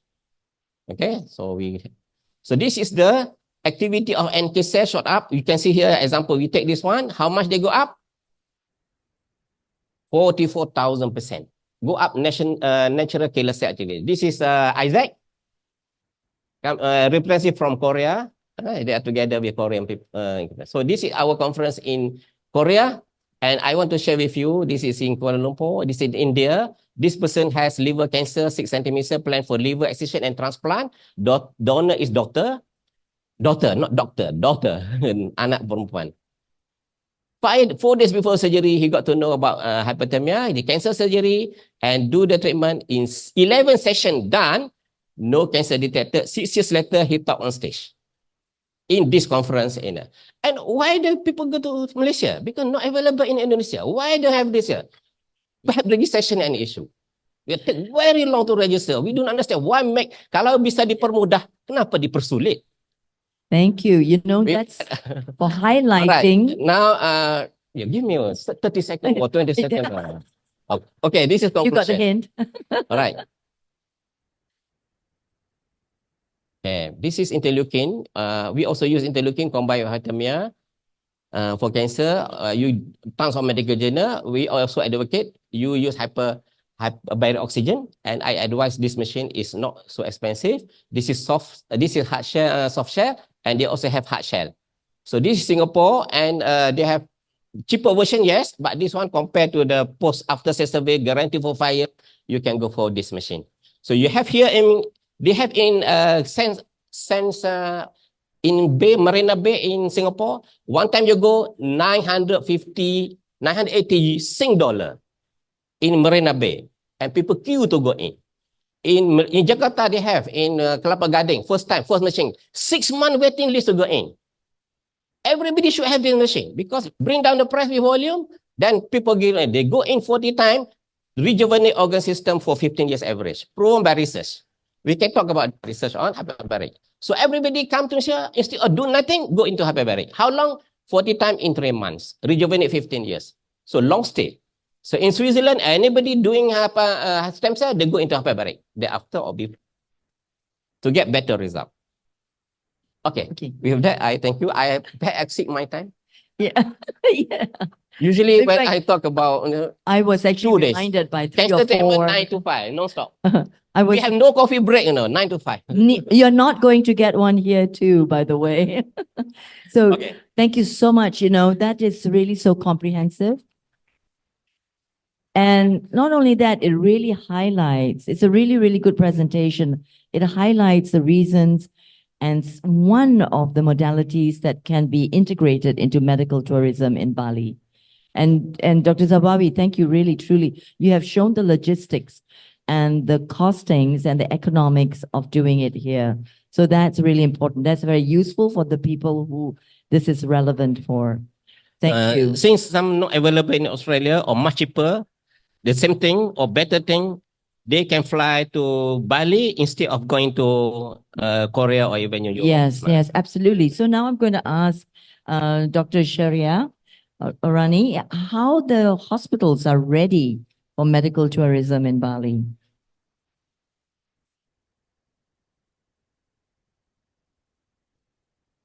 Okay, thank you for this opportunity. So Bali International Hospital, it will be plain operation in Q3 2024, and we now in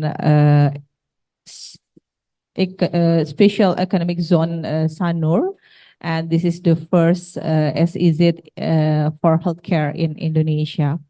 And BIH itself has identified that what Indonesia needs to be the best healthcare services, especially in Bali, and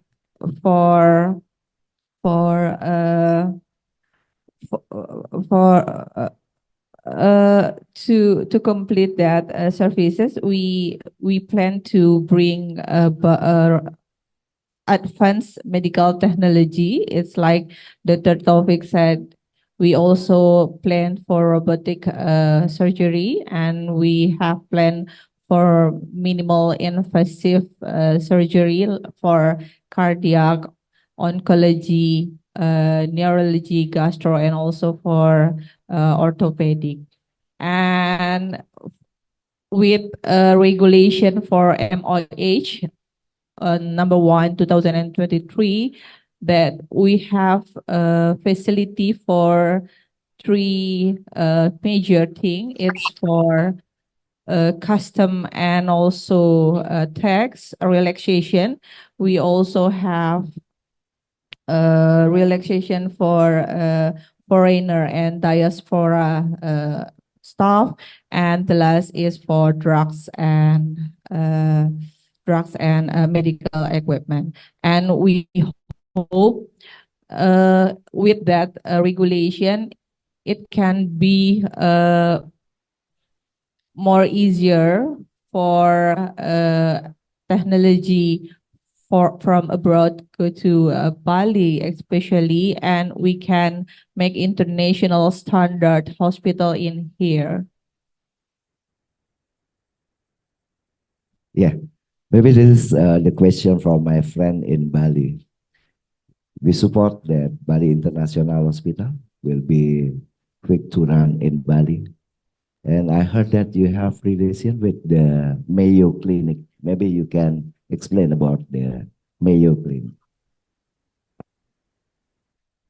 Okay.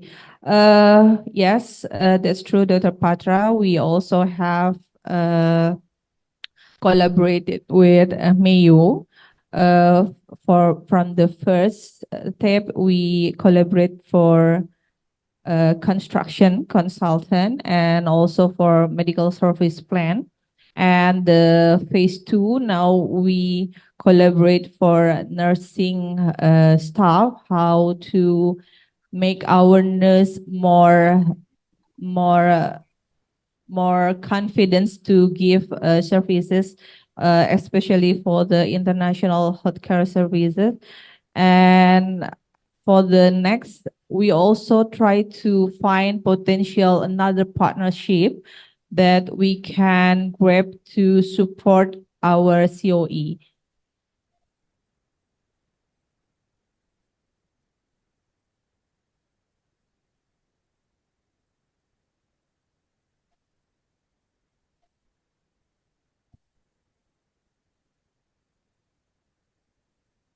Would you like to comment a little bit more on this? Dr. Moody, Ibu Moody, do you have any comments, or Dr. Vidya, before we wrap up in about 25 minutes? Okay, thank you. I'd like to summarize that government with Bali International Hospital will be provide the high-tech healthcare facility, but I hope it's not. I have several experience that my patient already fly to John Hopkins, Baltimore. He has the advanced cancer treatment there, but then fail. And after that, I suggest him to go to Germany. And in Germany, he has an integrative care of cancer, just like what Dr. Jawawi did the presentation. And he is a pancreatic cancer. You know, pancreatic cancer is one of the most difficult case, just like who is the Apple computer owner? Yeah, he's failed also. But after got the integrative cancer treatment in Germany, he survived for 6 years. Yeah, that's why I would like to open up our mind that there is several ways. And on this event also, we also would like to introduce that there is a natural and holistic treatment for every case, not only for cancer. So that's why it depends on the choice of the customer. If the customer want to get the high tech, okay, Bali International Hospital has, but if they only want to have the holistic treatment, they want to increase the wellness, they don't want to die in the very difficult state of side effect of chemotherapy and whatever. So we also have. So we have all the spectrum of the facility that would be in the future of Bali health tourism network. Okay, maybe this is the good idea, so we can accept the future of Bali health tourism is whatever, the modern and also the integrative functional medicine, and we have all the facility. And I hope government will agree and government will give the best way to provide all these things here. Thank you very much.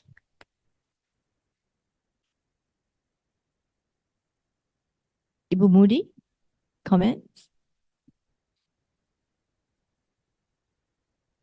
Okay, thank you, Dr. Widya. Dr. Widya, thank you for your response. So, our team that we also identified about why Indonesian citizens go to abroad to find their treatment.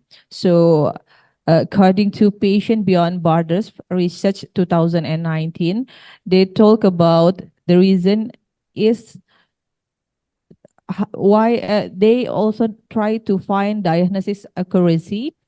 They try to find advanced technology and medicine, hospital worldwide reputation, more affordable cost, because that we know maybe cost for medical treatment in Indonesia sometimes more expensive than we go to Penang or to Penang, especially because Singapore is still expensive for us.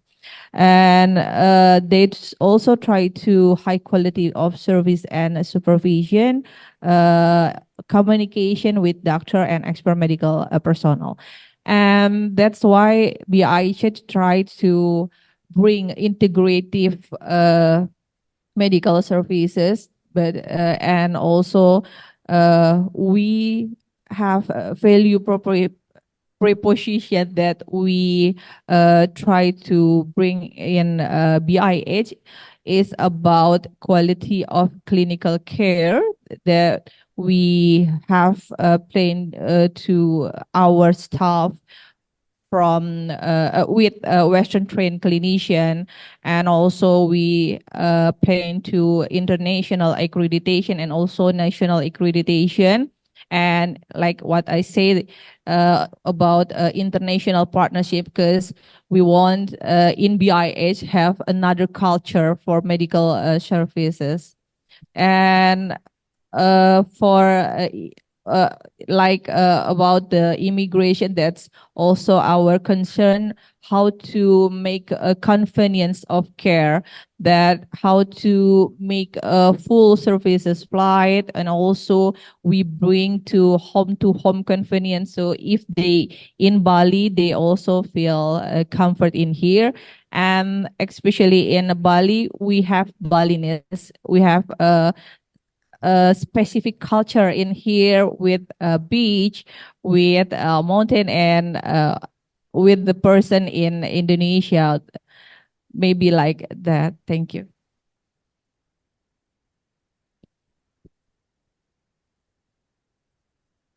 Thank you, Doctor from Bali International Hospital. And thank you for the input from Dr. Widya. I think that's fantastic. And my colleague here, which is from Asita, still mentioned that we still don't understand what is medical and wellness tourism. That's what Asita was saying. I think his statement is very much related to the question of how and what Bali is actually would sort of like differentiate their services for medical and health tourism and wellness tourism, sorry, how these things can be sort of like integrated or holistic that will make tourism industry to be able to present the service in Bali to the global market of tourism. So I think that's still our expectation, and thank you so much for all the inputs. And we really hope that with the solutions that Dr. Zawawi is came up, and with the input of the technology and all that, with Bali International Hospital and the Association of Spa and Wellness in Bali, and of course, Bali Medical Tourism Association, we can really work together and come up with a very clear concept of what Bali is different from other medical and wellness tourism in the world. Thank you. Moody, I'm sorry to interrupt. I just one technical question. We had a number of questions here from our audience, like from Ursula Braun and from Dr. Birgit Trauer. Do you allow these questions, or you want to do it later, or collect it and get back later? Yeah, sure, Thomas. Please, if you have some questions. Well, there's Ursula. Ursula, real quick, maybe you can unmute yourself and ask your question.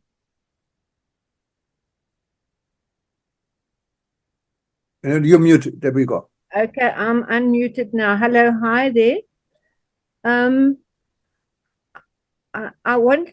have two questions. The one is, are there set regulated criteria to differentiate wellness medical tourism offerings from the chronic medical tourism offerings? That's the first question. The second question is, do you want to answer that first and then I'll go to the next question, or? Well, why don't you, there's just two questions. Why don't you do it together, and then I guess they can answer it in one. Okay. All right. The second question is, the MI Select R11 workflow machine, how does this fit into the medical tourism model that we are discussing? Thank you.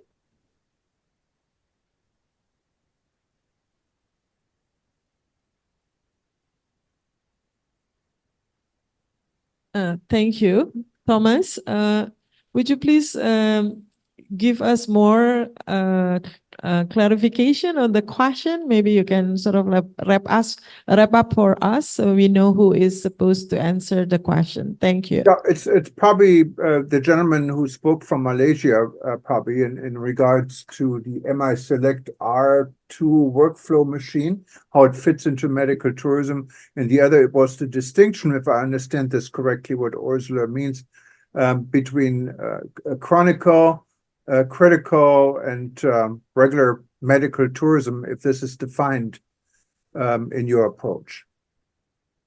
Okay, thank you. I think if I may, maybe Prof. Laksono can answer this question. This is more into the... Okay, yes, I think for the chronic disease patients, medical tourism is regulated by Ministry of Health Regulation in 2015. Should be by the Class A and Class B hospital. This is what the chronic is, okay, for the ill patient, okay. But for the wellness side, the healthy people, it can be done by clinics. And how to prevent the healthy people becoming sick, or maybe making early diagnosis or screening or medical checkup. It is done by, it can be done by clinics, not only hospital, okay? So there are two groups of medical tourism users, for the ill patients, and the second group is for the healthy people. Okay, are you following the points? Yeah. Thank you. Is that okay, Thomas, with the answer from Prof. Laksono? Is the deputy? For me, I think, yes, if Ursula has something to say, and there's also Dr. Birgit Trauer, who was in Bali actually with us at the first conference, I think you also had a remark what kind of goes into the same subject. Birgit, maybe you can add. All right. Thank you, Jürgen, and hello, everyone. Yes, I have been paying attention to your different perspectives. And I think what shows up to me this afternoon, this evening, is there's a strong focus on the illness perspective, on the medical health perspective. Rather than there's a spectrum. I made that point in Bali as well. We have to look at medical. You have the term health, medical, and wellness tourism. Already there's three terms within that define different concepts, and you have to really sit down and define these concepts. And within these concepts, you then have to look at what are the expertise and the service facilities, etc., that are required within the spectrum. The last speaker just alluded to that particular point. And I think it's very important, particularly when you are considering the idea of tourism, right? Where is that bigger potential? The more complex issues is in the high medical treatment perspective, which you've been talking about a lot of today, because of not just your internal local Indonesian perspective, but international medical health regulations, including, access, airlines, etc. What are the requirements on that high intensity level compared to one that's more speaking to the integrative kind of style of medical tourism, or if you want to call it wellness tourism. Again, within wellness tourism, there's a whole spectrum as well. And we have to look at well-being, whether subjective, psychological, physical, spiritual, everybody nibbles at these agendas. But they have to be defined within these categories. And I think that's coming from very much from the tourism perspective, the special interest tourism perspective particularly, which is my forte, and coming from a medical family background as well, I am quite sensitive to, the need to define these. And that's all I can recommend. And I think actually, Jürgen, if I come back to Peter's presentation, he made these points as well, quite elaboratively in various ways. And perhaps it's worthwhile to revisit actually Peter's presentation, if I might just recommend that. Thank you. That's all my comment. Thank you, Birgit. Back to Moody.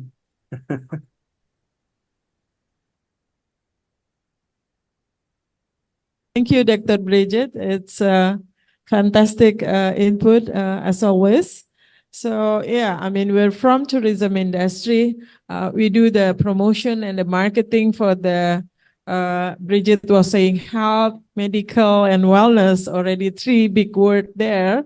And we would like to know how we get this, what do we call it, standard to come together in the global perspective. So we have an understanding what is actually Bali medical, wellness, health.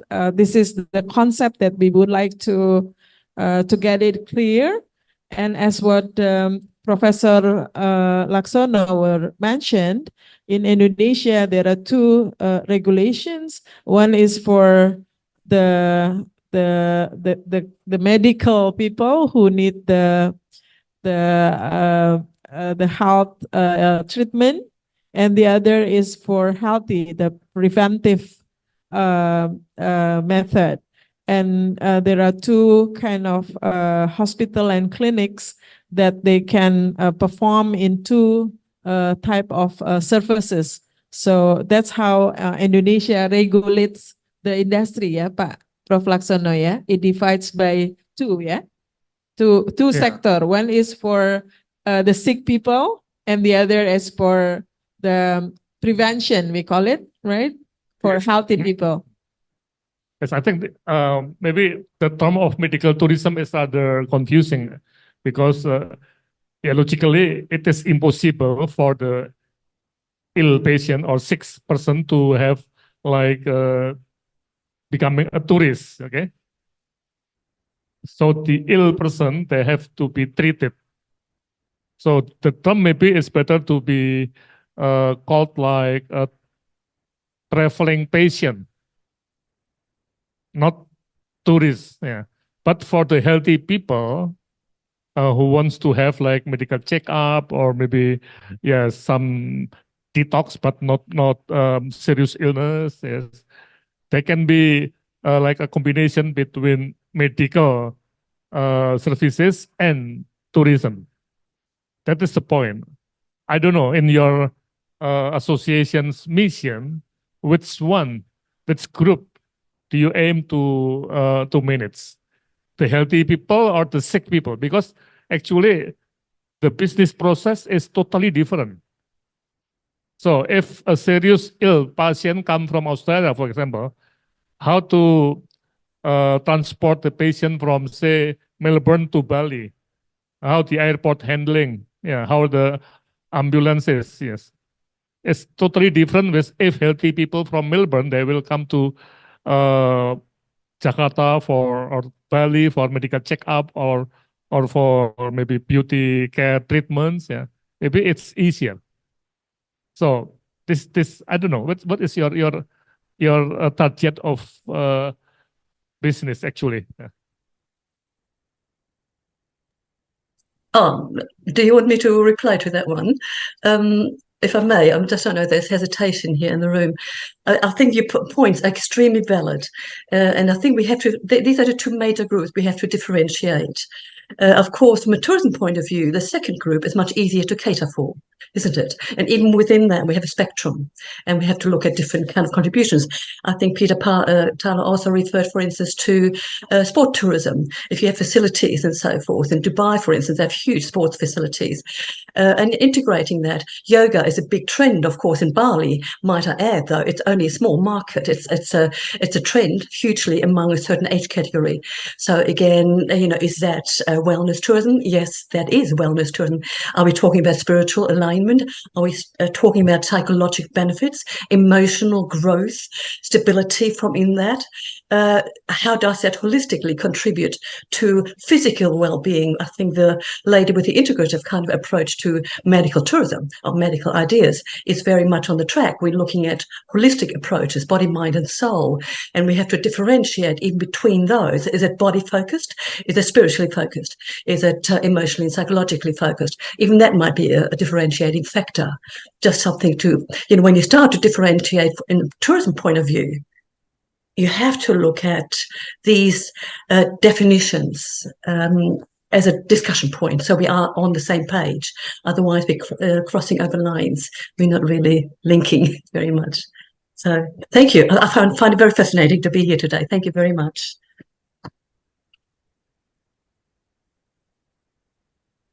That's my comment.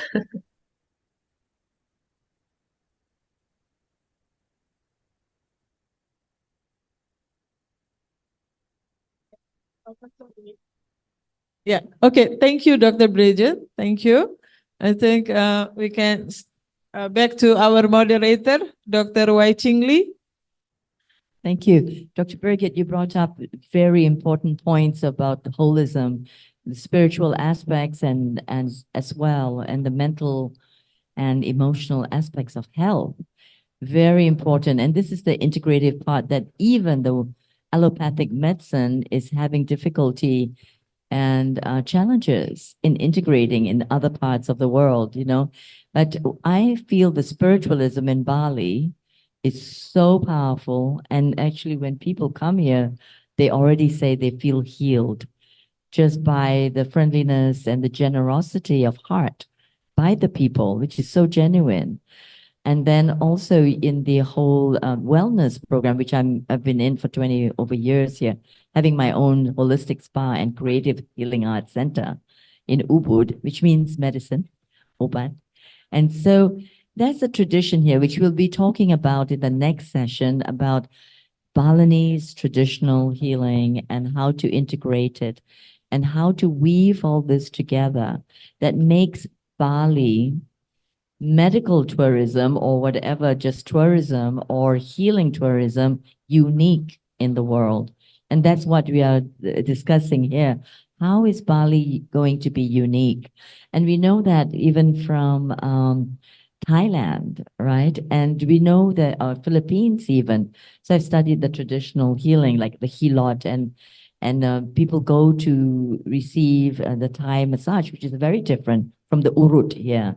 So the next step is really to tap into the ancient wisdom of Bali to make it very acceptable in the hospitals, whether we have massages in the hospital, like Dr. Sharia, how available is that? Is it on a daily basis?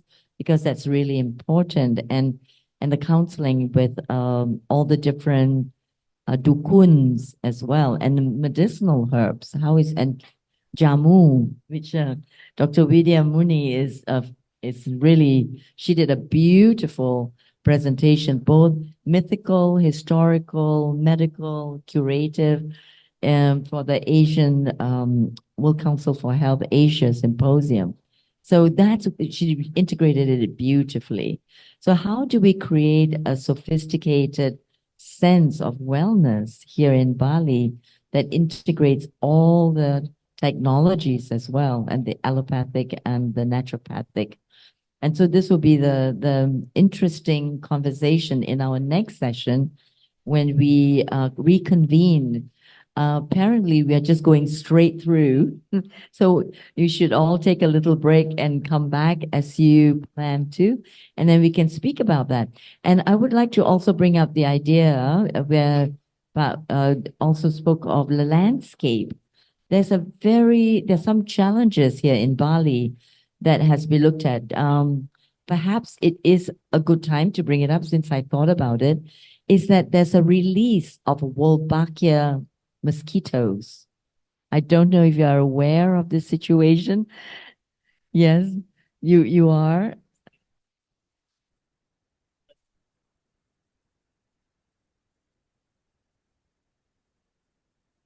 Yes, but apparently in the bill it's passed.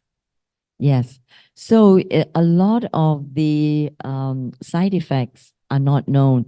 Wherever these Wolbachia mosquitoes are released, there's actually an increase in dengue and encephalitis as well as river blindness. So this is a huge topic.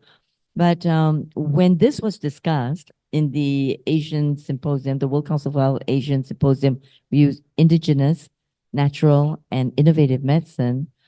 There were people who were actually calling us to cancel their flights to Bali. So I'm just sharing this. So let's talk about it in the next session when we realize ourselves in Bali, especially with the Trihita Karana, that we are not separate from nature. We are ecology. When you disturb the biodiversity of our environment and the landscape, this will have an impact, and it already had an impact. So I'm just sharing it now for us to think about and to discuss. Because one of the things, even in the spa and wellness business, is the fear of nyamuk, when you're out in the open. And what more with these kind of hybrid mosquitoes that may cause a lot of problems.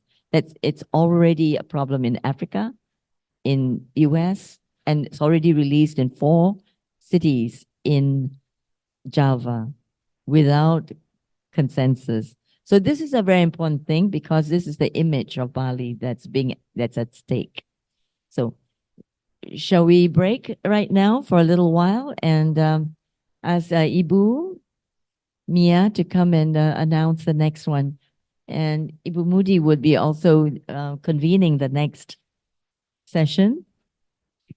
Yeah, Thank you very much. Just from our end, since we have a lot of people watching us also live, may I ask maybe if there's a break? I understand we've been here for a long time, but the break usually would tend that most people or many people would leave the session. So I recommend to keep it as short as possible. No, not trying to slave drive you, but it's usually what would probably most likely happen if we just show nothing, for a while. Okay, thank you. We're actually continuing to the second session, but people are welcome to walk around for a little bit while we're still going to continue to the next session, actually. So let's give a round of applause to all panelists and also all participants, as well as our moderator. Thank you so much to our esteemed panelists, moderators, and all participants, those who are joining us here in person and those who are joining us online as well. Okay, so we're going to continue to the second session.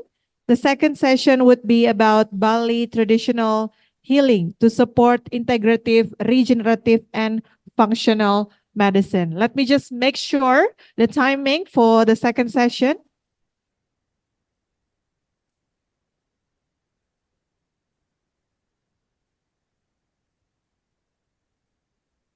All right, we're now going to continue with the second session, but you're welcome to have some water that we provide. And the second session would be about Bali traditional healing to support integrative, regenerative, and functional medicine. Allow me to introduce the panelists for the second session. We will have Mr. Made Mendra Astawa, Chairman Desa Wisata Association in Bali. Bapak, as our first panelist, and the second panelist in the session would be Ibu Feni Sri Sulistiawati, founder Bali Spa and Wellness Association. Ibu, thank you so much for joining us. And then the third panelist for the session would be Dr. Andi Khomeini Takdir Haruni, SPPD Chairman, JDNI. And next, for our panelists would be Dr. Igede Made Agus Bayu Wisnumurti Wiwekananda PSR, Unicare Clinic, anggota BMTA.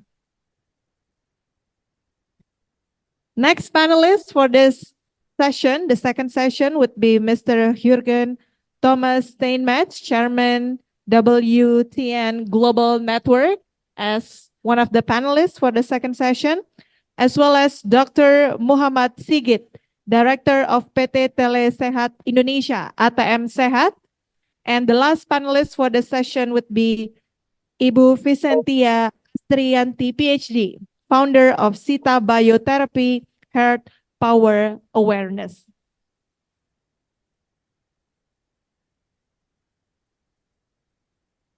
We also have Dr. Widya Murni joining us as panelists as well for this session. And this session will be moderated by Dr.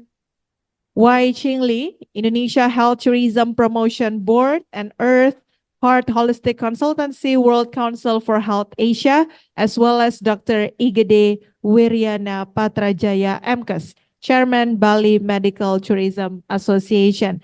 We will have this session until maximum 6:30. The second session will last until maximum 6:30 Bali time. Therefore, may I hand it over to Dr. Patra to start the second session, to moderate the second session with our esteemed panelists.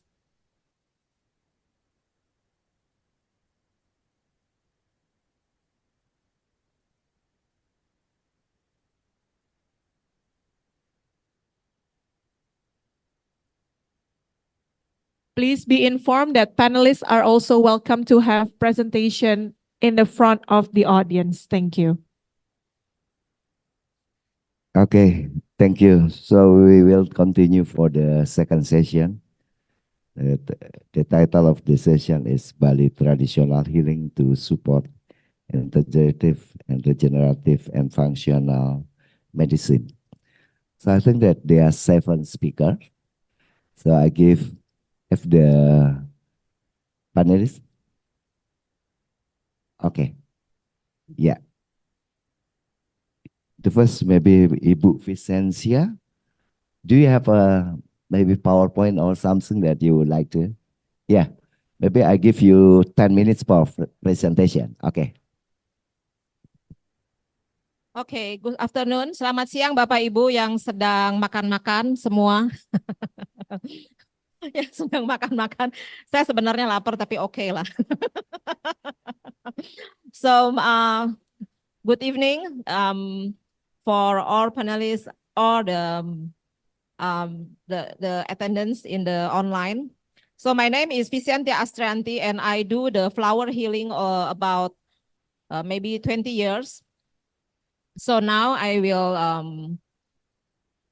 announce about, introduce about flower healing support in order to contribute the health tourism in Bali. So first is Kok nggak mau ya? What is energy medicine? So energy medicine is a growing perspective about health and disease that count all forms and frequency of energy vibration, which contribute to the multidimensional human energy. An approach to the diagnosis and treatment of disease based on the idea that we are all unique energy system. So this energy medicine, louder, cannot hear. Wait. Modern development. Wait. 9. Kok ini ya? Okay. So in the early 1960s, scientists began to take interest in ultraviolet photon emission from biological issue. They distinguish ultraviolet photon emission from light emitted by chemical reaction, like fireflies, and a system where the light has initiated secondary emission photon. One of the terms used to describe this phenomenon is biophoton. Oh, ini presentasinya agak ini ya. So, this is Professor Fritz Albert Pops from Germany. He found that the light is continuously received and transmitted by DNA molecules in the nucleus of each cell. These biophotons create a dynamic and coherent network of light, a system that can be responsible for chemical reaction within cells, cellular communication throughout organism, and the regulation of entire biological system, including the development of embryos into predetermined forms. So,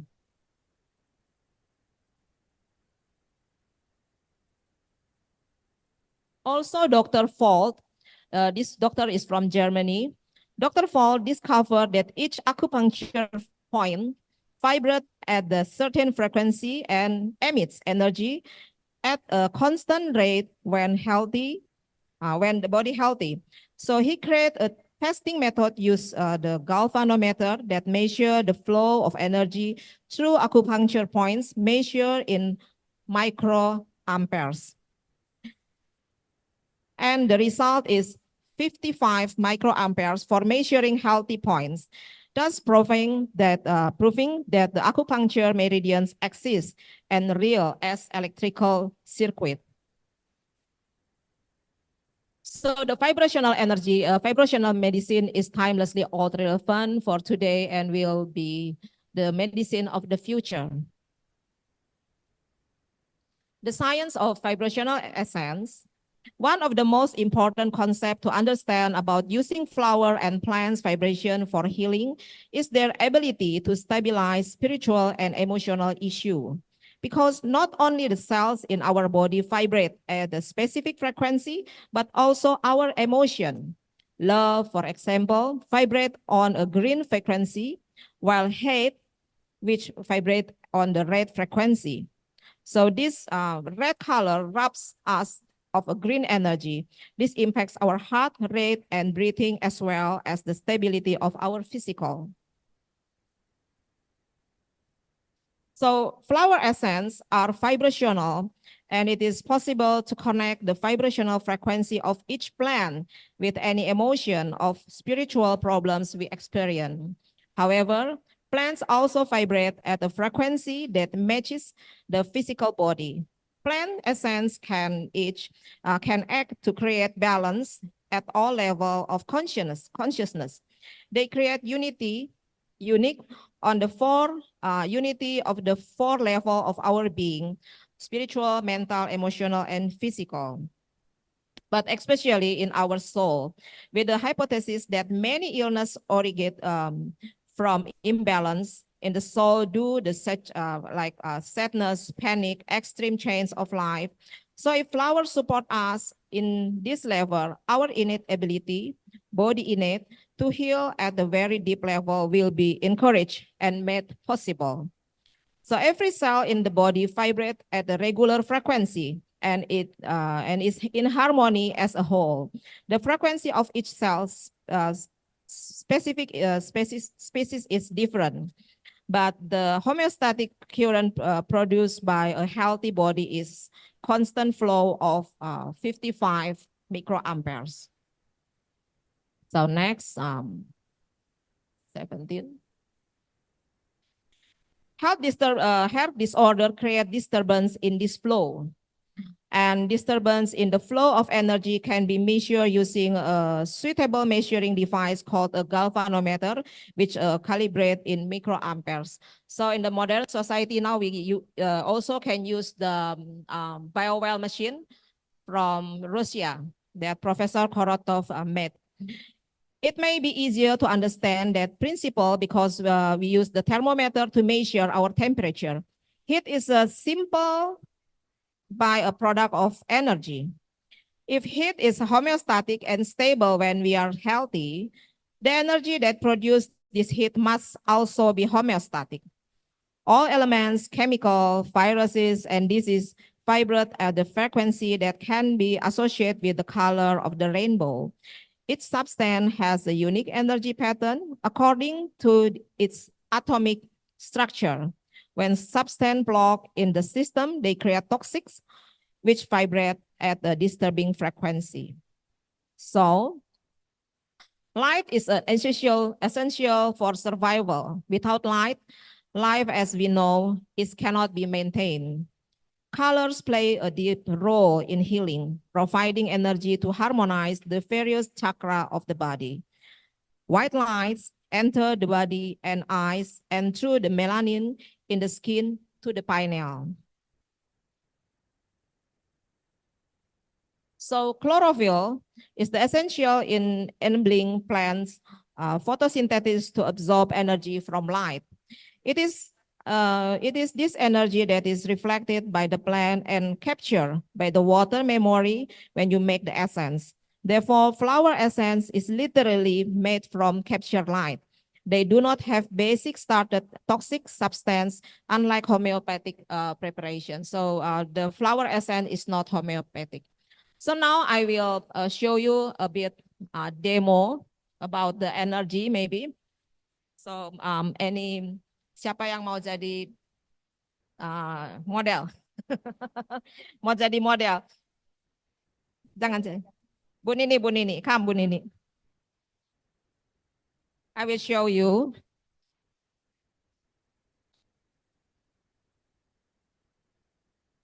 So this is the flower formula, flower essence made from 100 flower from around the world. So Ibu Nini, you choose your formula, which one you like. Don't think, you just choose it. Okay, you like this one? Okay, so we can check with the muscle test which part of your life you have a trauma. Then we choose one formula to balance your body. So now we check your energy. Okay, say my name is Nini. My name is Nini. Resist for me, please.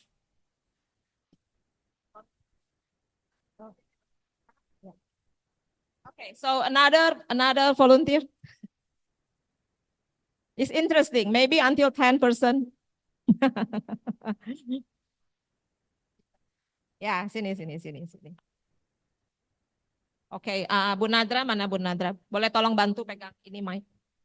So we gonna check her energy sejauh mana ya, how far her energy.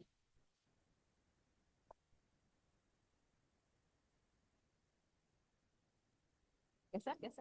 Okay, yeah. So say it. My name is Ninik.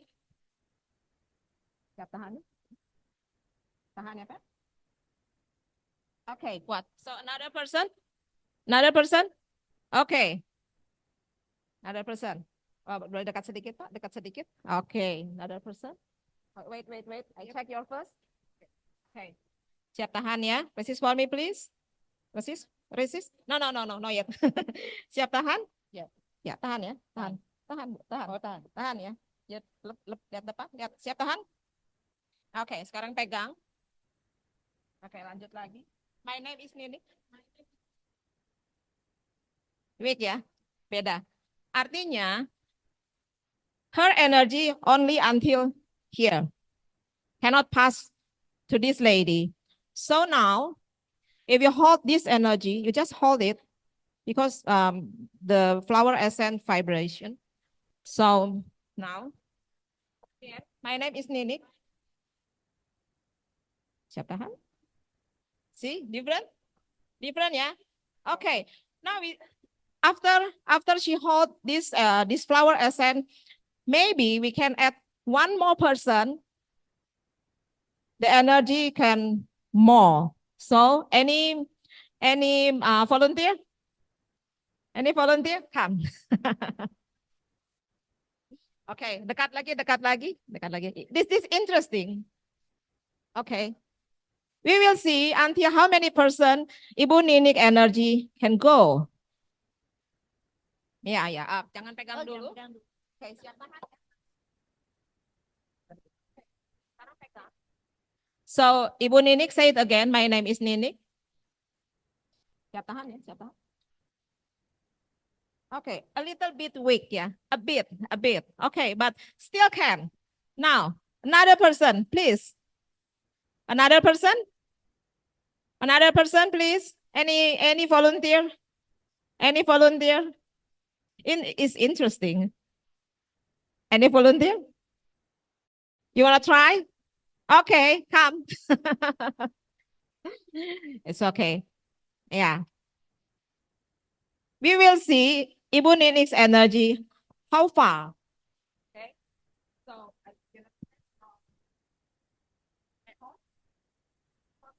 persis. Tahan ya, tahan. Saya tekan, tahan. Persis for me, please. Okay, just like this. Okay, persis ya. Okay, good. So you hold. Again, Ibu Ninik say. Persis for me, please. Hold ya. My name is Ninik. Okay. One more. Masih kuat loh. Mau coba lagi? Nah, tambah lagi. Okay, taruh. So you see, when Ibu Ninik hold the flower essence, different. So, again, cek dulu, jangan pegang dulu. Ya, pegang.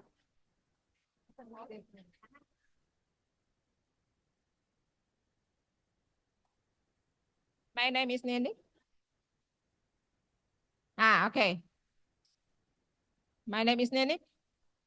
So no more. Now, all of us, Ibu Ninik, we love you. Okay, again. We love you, Ibu Ninik. Okay, you receive love, yeah? Then again, my name is Ninik. See? So this is the power of energy. This is the power of energy. Thank you. So when you use this energy, we become wholeness as a human being at spiritual level, mental, emotion, and physical. So it's not curing, because curing is eliminate the evidence of disease. This is healing, become wholeness. Okay, so thank you. This is my presentation. Hope we can cooperate in the future. Thank you. Thank you. The moderator. Thank you for your presentation. So we continue with Dr. Moody. Dr. Widya. I'm sorry. Dr. Widya. Thank you, Dr. Patra. I'm Dr. Widya. I will bring my presentation about why we should do liver detox. Please help. This is the answer. Kenapa kita harus melakukan detox, dan akan kita lihat, mungkin teman-teman atau hadirin sudah pernah melihat orang yang pergi ke Koh Samui itu melakukan detox. Tapi ini adalah the basic theory why we need liver detox. And actually, everybody should need a liver detox in order to keep the optimum healthy life. Next slide, please. Next slide. Ya, ini adalah, this is our liver. Ya, in order to do, liver is the biggest detoxification organ that we have. So everything that we consume, every drug that we consume, every food, water we drink, tobacco and whatever, it will detox on the liver. And in order to keep a good detoxification, we need all of this vitamin. So we see, so if we don't have enough nutrition that we consume daily, we should have the nutrition supplementation. Otherwise, our liver cannot do the detox. So this is the 31 signs that we have to know that we need the liver detox. Maybe we have increase of our LDL cholesterol, low HDL or cholesterol baik, elevated of triglyceride. Orang yang meningkat triglyceride-nya biasanya pemakan karbohidrat yang tinggi. Expanding the, saya sendiri nggak bisa baca yang terlalu kecil. Jadi orang yang mudah lelah, ya. Weight gain, mungkin berat badannya tidak ideal atau sampai juga berat badan berlebih. We have abdominal bloating. Abdominal bloating itu perutnya buncit, kembung. Inability to digest fatty food. Jadi ada orang yang makan lemak, dia langsung diare. Kemudian loss of appetite. Maybe some of the chronic patient have a loss of appetite, especially in the morning. And skin issues, just like psoriasis, eczema. Jadi kalau kita hanya lihat sekilas, kita pergi berobat ke dokter kulit, dikasih obat. Tapi ini begitu berhenti obat, dia akan kembali lagi, timbul lagi. So it means you need the detox. Low energy, banyak sekali orang yang sangat lemah, apalagi pada pagi hari. Dizziness, ya, jadi mulai dizzy, kemudian gangguan tidur. Ini gangguan tidur banyak sekali dan banyak orang yang harus diberikan obat tidur. Tapi apakah kita perlu minum obat tidur ini seumur hidup? Moodiness, gangguan mood, depresi, hot flashes, ya. Kemudian irregular period. Ini banyak sekali wanita yang mengalami gangguan siklus haid. Kemudian intolerance to alcohol or to caffeine. Poor response to exercise. Kemudian swollen feet, jadi kaki bengkak.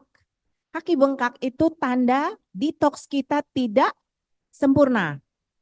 Kemudian swollen abdomen, perut yang membesar. Bad breath, jadi beberapa orang memiliki napas yang tidak enak, tidak nyaman. Dark urine stool, jadi dark urine atau stool, jadi mungkin air kemihnya berwarna gelap atau bahkan kotorannya. Easy bruising itu kulitnya mudah sekali biru-biru, lebam. Kemudian body odor, jadi beberapa orang memiliki bau badan yang kurang nyaman. Kemudian nyeri-nyeri sendi, achy joint. Kemudian sensitive to smells from perfume, chemical and cleaners, mungkin pembersih, zat-zat pembersih kimia. Low body temperature, ada orang sangat tidak kuat dengan AC, ya. Kemudian trouble of losing fat, jadi tidak mudah untuk turun berat badan. Mungkin ada cellulite, fat accumulation around the hips, Mungkin kita memiliki gangguan kekurangan tiroid atau hypothyroidism atau semua penyakit autoimun. Jadi semua penyakit autoimun memerlukan liver detox. Ini adalah tahap-tahap kerusakan hati. Yang di atas hatinya paling bersih. Kemudian kalau kolesterol kita sudah mulai tinggi, sometimes we have fatty liver. Hati-hati, fatty liver ini will become liver fibrosis dan akhirnya masuk ke cirrhosis. Cirrhosis adalah akhir dari semua penyakit hati. Nah, maaf, ini gambarnya ya. Yang kanan liver yang bersih, yang kiri is a fatty liver. Nah, sekarang ada 3 fase di dalam liver detox. Dan ini saya jelaskan fase-fasenya. Di mana the first phase is toxin. Toksin ini akan dibuat menjadi water soluble sehingga mudah dibuang sebagai kotoran ataupun di urine. This is the phase 1. This is the phase of breakdown of the toxin. And we need this kind of nutrient. Jadi kenapa kita perlu vitamin-vitamin ini? Kalau kita nggak konsumsi vitamin-vitamin ini, hati kita tidak mendetoks sempurna. Phase 2, ini terjadi konjugasi daripada asam amino dan lain-lain, sehingga toksin tadi bisa kita keluarkan, eliminasi dari baik kotoran maupun urin dari tubuh kita. Jadi ini ringkasannya, dan liver detox ini sangat scientific base. Ini bukan ilmu yang jatuh dari langit ketujuh ya. Jadi kalau kita belajar ilmu fisiologi, biokimia, jadi ada proses ini dan sebenarnya semua dokter belajar ilmu basic ini. Tetapi entah kenapa waktu lulus tidak ada lagi ilmu liver detox yang tertinggal di kepala dan bisa dijalankan. Nah, sekarang ini adalah basic ilmu daripada detox. Jadi kalau Bapak Ibu ingin melakukan detox di tempat pelayanan, apakah di hotel, di resort, di rumah sakit, ataupun di klinik manapun, ini adalah fase yang harus dijalankan. Dan kita lihat, akhirnya toksin tadi akan keluar dari liver menuju ke hati, menuju ke kulit, menuju ke usus, menuju ke ginjal, ke kolon, dan juga ke paru-paru. Nah, sekarang dari mana toksin itu masuk? Dari semua zat kimia yang mungkin tidak sengaja kita pahami mereka adalah toksin untuk tubuh kita. Mungkin dari gasoline, mungkin dari zat pembersih, dari rokok, dari cat, parfum, cat kuku, ya.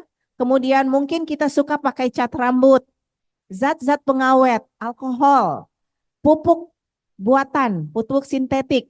Makanya di sini kita memerlukan makanan organik, pesticide, contaminated water, brominated atau chlorinated product, heavy metal. Jangan salah, kita yang senang makan seafood itu banyak heavy metal, logam berat.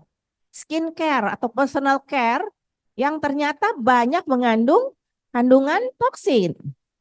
Dan di sini kita lihat, di sini untuk memerlukan detoksifikasi yang sempurna, kita memerlukan banyak sekali nutrien. Ya, ini materi kita bisa bagikan buat yang menginginkan. Nah, dan kita lihat bagaimana proses detox ini akan membuang toksin-toksin yang bila dibiarkan mungkin akan bisa memicu tumor atau bahkan kanker. Ya, jadi kalau kita tanya kok tiba-tiba saya kena tumor, kok tiba-tiba orang itu didiagnosa kanker, itu lama kejadiannya, bukan terjadi semalam. Nah, ini apa yang akan terjadi jika kita mendetoks hati kita? Kita akan mengalami metabolisme yang lebih baik. Jadi yang gendut-gendut akan rata perutnya. Kemudian akan mengalami penurunan kolesterol secara alami. Jadi jika ada kolesterol bukan obat penurun kolesterol, obatnya ya. Kalau kita minum obat, resiko kepikunan akan menunggu kita. Kemudian penurunan tekanan darah. Penurunan sakit kepala. Ada orang yang suka sakit kepala migrain, obatnya bukan paracetamol, ya. Paracetamol akan merusak hati kita. Jadi yang hobi minum paracetamol, dia harus detox. Kemudian meningkatkan tingkat energi, memperbaiki kulit. Ya, kulitnya jadi bersih. Kemudian mata yang bengkak, ya, ada yang kelopak matanya bengkak, itu berarti detoksnya terganggu.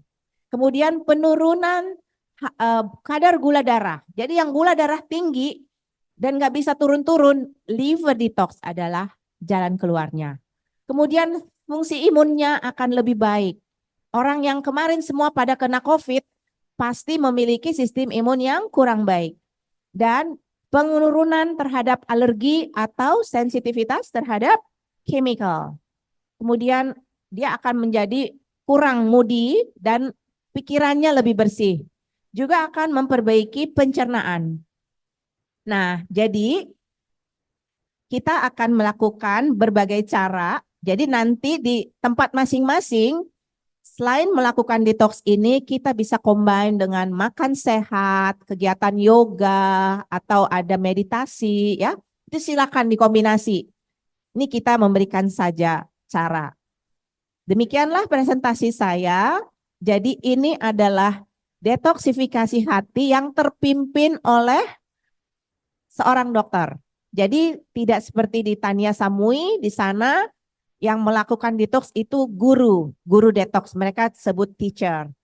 She is not a doctor. Nah, ini adalah liver detox yang disupervisi oleh dokter, tapi bisa dilakukan di berbagai center yang Bapak Ibu miliki. Demikian, terima kasih Dokter Patra. Baik, terima kasih Bu Mudi. Bu Widya, maaf. Untuk selanjutnya Pak Madimendra. Pak Jage ada presentasi? Nggak, langsung. Silakan Pak. Thank you, Dr. Parter. Thank you, Dr. Wei Chandli, committee and audience. We would like introduce myself. My name is Mendra. I'm a chairman of Desa Wisata. Bali is rich with a culture. Everybody knows about Bali. Bali is destination. Yes. Dekatkan Pak. Okay. Bali is the best destination in the world, and then everybody knows about Bali. Bali can be compared with others. Bali is talk about culture. Today, everybody talk about wellness. We can compare Bali with Samui or something else. Bali is Bali. Bali have different one. With the holistic, Bali can be a winner and a choice for the people, a special treatment to Bali, because this unique one. We just talking about the organic, we just talking about the nature, we just talking about the harmony. Maybe everybody was listen or watching the film of TV, Eat, Pray and Love. Remember, this is movies. If you talking about pray, you come to India. If you eat, you come to Italy. But talking about love, come to Bali. About the healthy, Bali is the best place to find the harmony and energize of your life. We invite all of you according what Bali have, what Bali can offer. Especially from our property, is Rumah Desa. Is this a small thing of property in the middle of Bali? Only have 9 rooms. We call it living with local. This is unique one. Everybody in Bali can be subject of the tourism, not only investor coming to Bali. This is very simple thing, the service. Every tourist come to Bali need of the experience. That's why service name is living with local. How to feel and get the experience about the food, activity, what the local doing. Actually, about the holistic treatment we do it now, we're starting from 2 days until 7 days. It's already run. Only talking about the meditation, how to make up the harmony in your body and your heart. Yoga make the mentality your,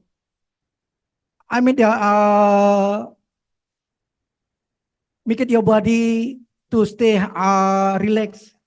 And then we try to find with the water blessing, purification, talk or discuss with the guru. Sometimes everybody need like a consultation with doctor. We have consultation with the guru. Guru can give way of your life. This is unique one. We can talk too much. I would like appreciate to invite you come and visit what different one for Bali services for the people come to Bali. Thank you. Okay. Thank you, Pak Mademendra, for your presentation. We continue with Ibu Fanny.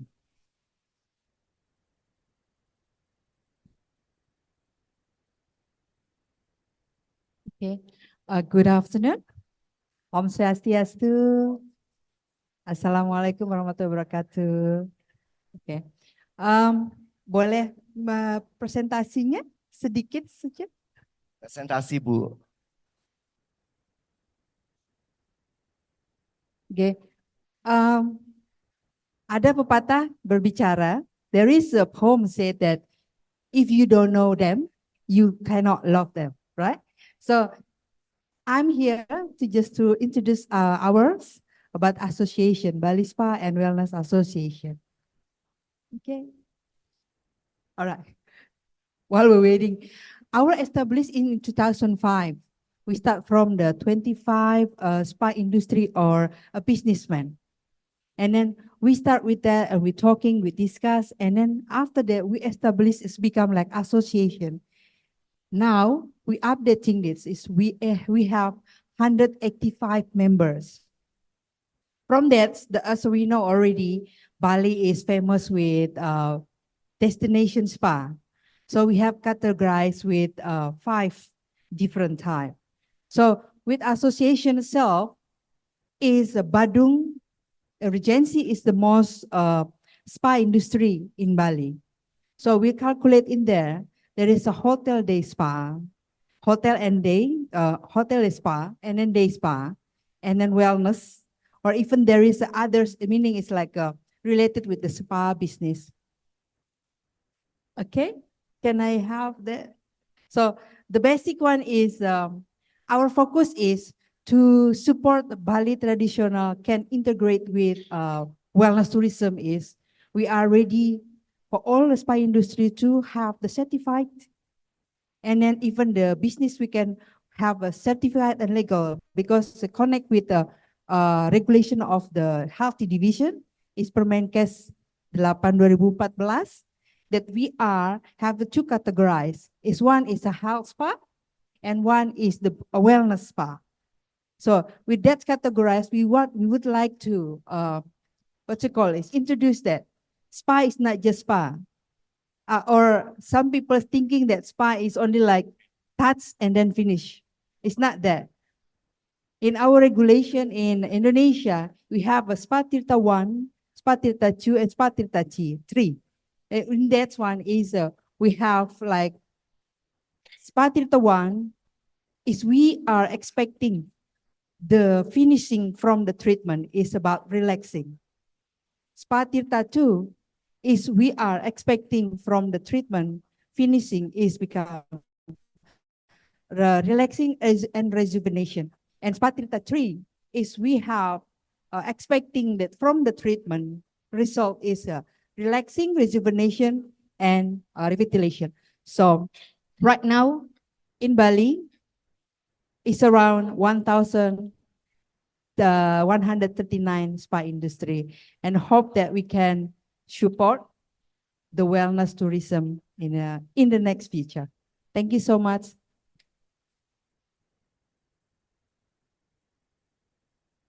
Thank you, Bu Fanny. about your presentation information about the Bali Spa and Wellness Association. We continue with Dr. Andi Komaini.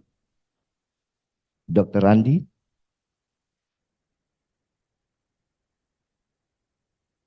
Pak Sigit, Dr. Andi ada? Dr. Andi?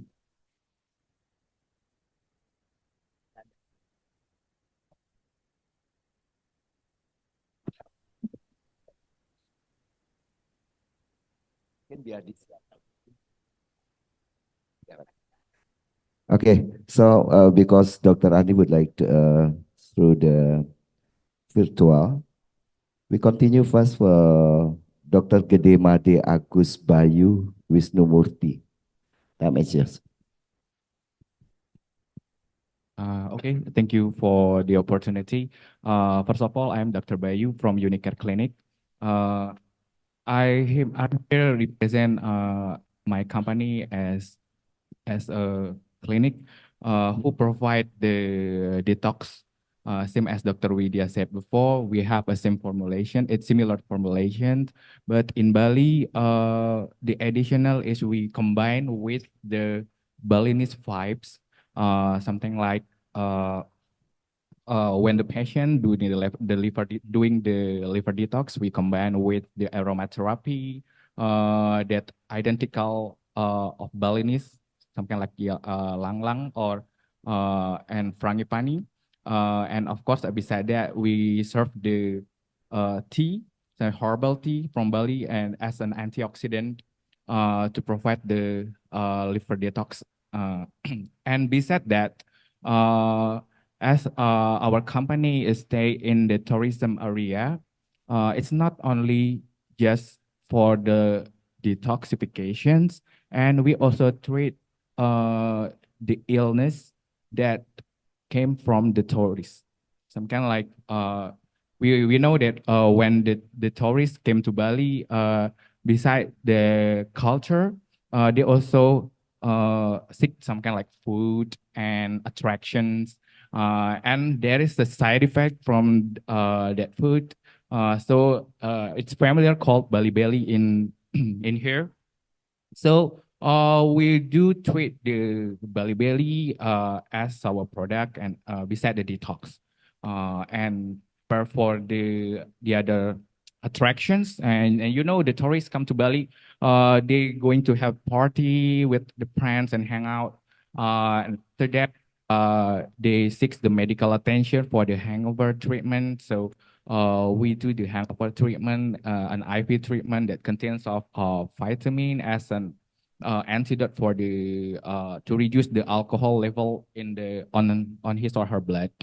So that's the three product that we have in the Unicare. The first one is Bali Belly, the second one is hangover treatment, and the third one is the liver detox. And I think that's all. Thank you. Okay, thank you, Dr. Bayu. So, Dr. Andi, it's okay? Pak Sigit? Not yet. So we can continue for Mr. Jargon Thomas. Maybe your time to... Okay, thank you.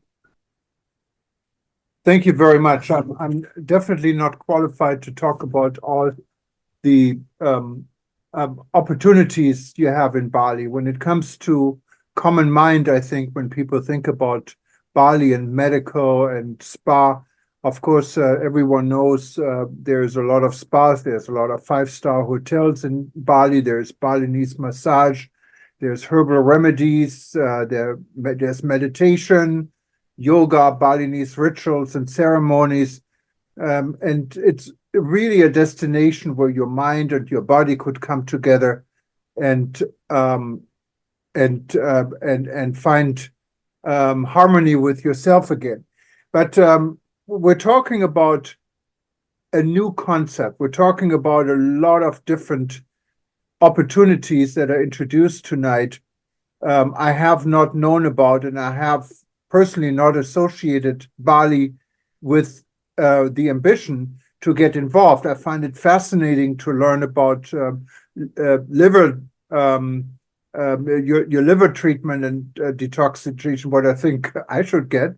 It is not communicated and sorted. I think from the perspective of tourism and marketing, and what we could do at World Tourism Network is help you maybe structure all these different activities, all these different ideas that came to the table and are about to become a reality, and sort it in the way and maybe discuss how can they be communicated with the world? How would the world know about what you have to offer? Of course, talking among yourself and introducing this is wonderful, but you really need to introduce it to the world. And that's, I think, where World Tourism Network can come in and help you to do this in the form of communication and in the form of getting the information out so all these activities could actually become profitable from a business sense. I know Bali, similar to what we here have in Hawaii, has a lot of issues when it comes to over tourism. We have changed our structure in Hawaii 180 degrees when it comes to the approach to promote, or better to say here in Hawaii, not to promote tourism in the traditional way. So the medical tourism and everything we have discussed could probably play a big role in these ambitions that are, I know, present in Bali and in discussions. There are different type of tourism. There's the tourism people that come for party, for having a drink, going to Kuta Beach and be wild. And there are tourists that come to Bali for spiritual reasons, and there will be tourists that come to Bali for medical reason. And all of this, I think, needs to be sorted. I would recommend from our end, first of all of you should become a member of our organization, because you're really part of it. You're sitting here. And once you're a member, I think would be beneficial to form some task groups and task force where we can sit together virtually and sort exactly these things out. Who's doing what? What would how would we go about structuring the presence of medical tourism, and how would we go about marketing this to the world? And I think this could be very helpful, especially with an international team that can see Bali from the outside, not only from the inside. This would pretty much be my offer, to see that there's a next step. We're already at the second step. We had discussed medical tourism at our summit in Bali at time 2023. This is now a lot more structured, where we actually learn about the different approaches and the different ideas and what is really already on the market. So I think the next step is to see, okay, how can we help to sort out how the different organizations in Bali that are active in this field could work together in harmony, so no one is stepping on the business others are doing. And at the same time, how can the people in Bali, those are in the hotel industry, in the service industry, benefit from this? And that's all besides all the other obstacles that I think what needs to be worked out internally in regards to training, hospitality training, logistics, and all the other things, of course, that are on the plate. And I'm sure many of your organizations that are working in this field have the local knowledge. And if there's an international discussion where we could bring experts in on various topics you can identify, that's also something we can do. So I'm very excited to have listened to all of this, and I think there is a fantastic business opportunity in Bali, and also it's a fantastic opportunity to make tourism actually better, more focused, not just built on numbers and mass tourism, but something what makes sense, what helps people, and to establish a different image in the world.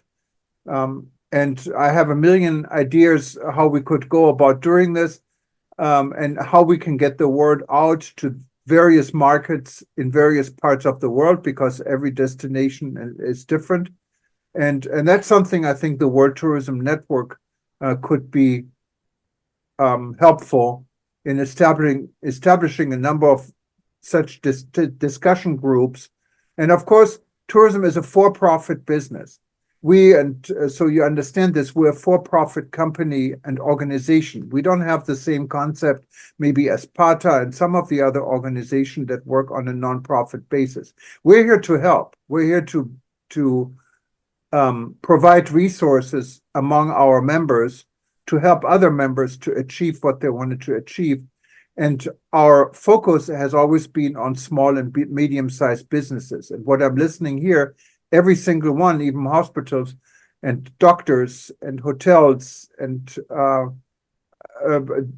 everything we discussed is really touching small and medium-sized businesses. So it's an ideal situation for us to step in and work with you on this. And I'm sure Moody could help in getting this organized.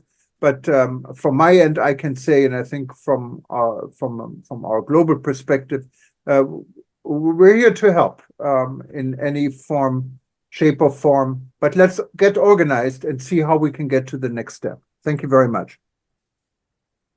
Okay. Thank you very much, Mr. Jurgen Thomas, for your statement. Yeah, we continue for the last presentation from Pak Sigit. Please, time is yours. I have some presentation. Boleh minta clicker? Oh iya. Thank you. Okay, thank you for. Baik, good afternoon, everyone. Thank you very much for the chance given to me. I will present about call center of COVID-19. Allow me to use Indonesia bahasa, so it will be fluent for me. Oh, kurang keras. Oke, baik.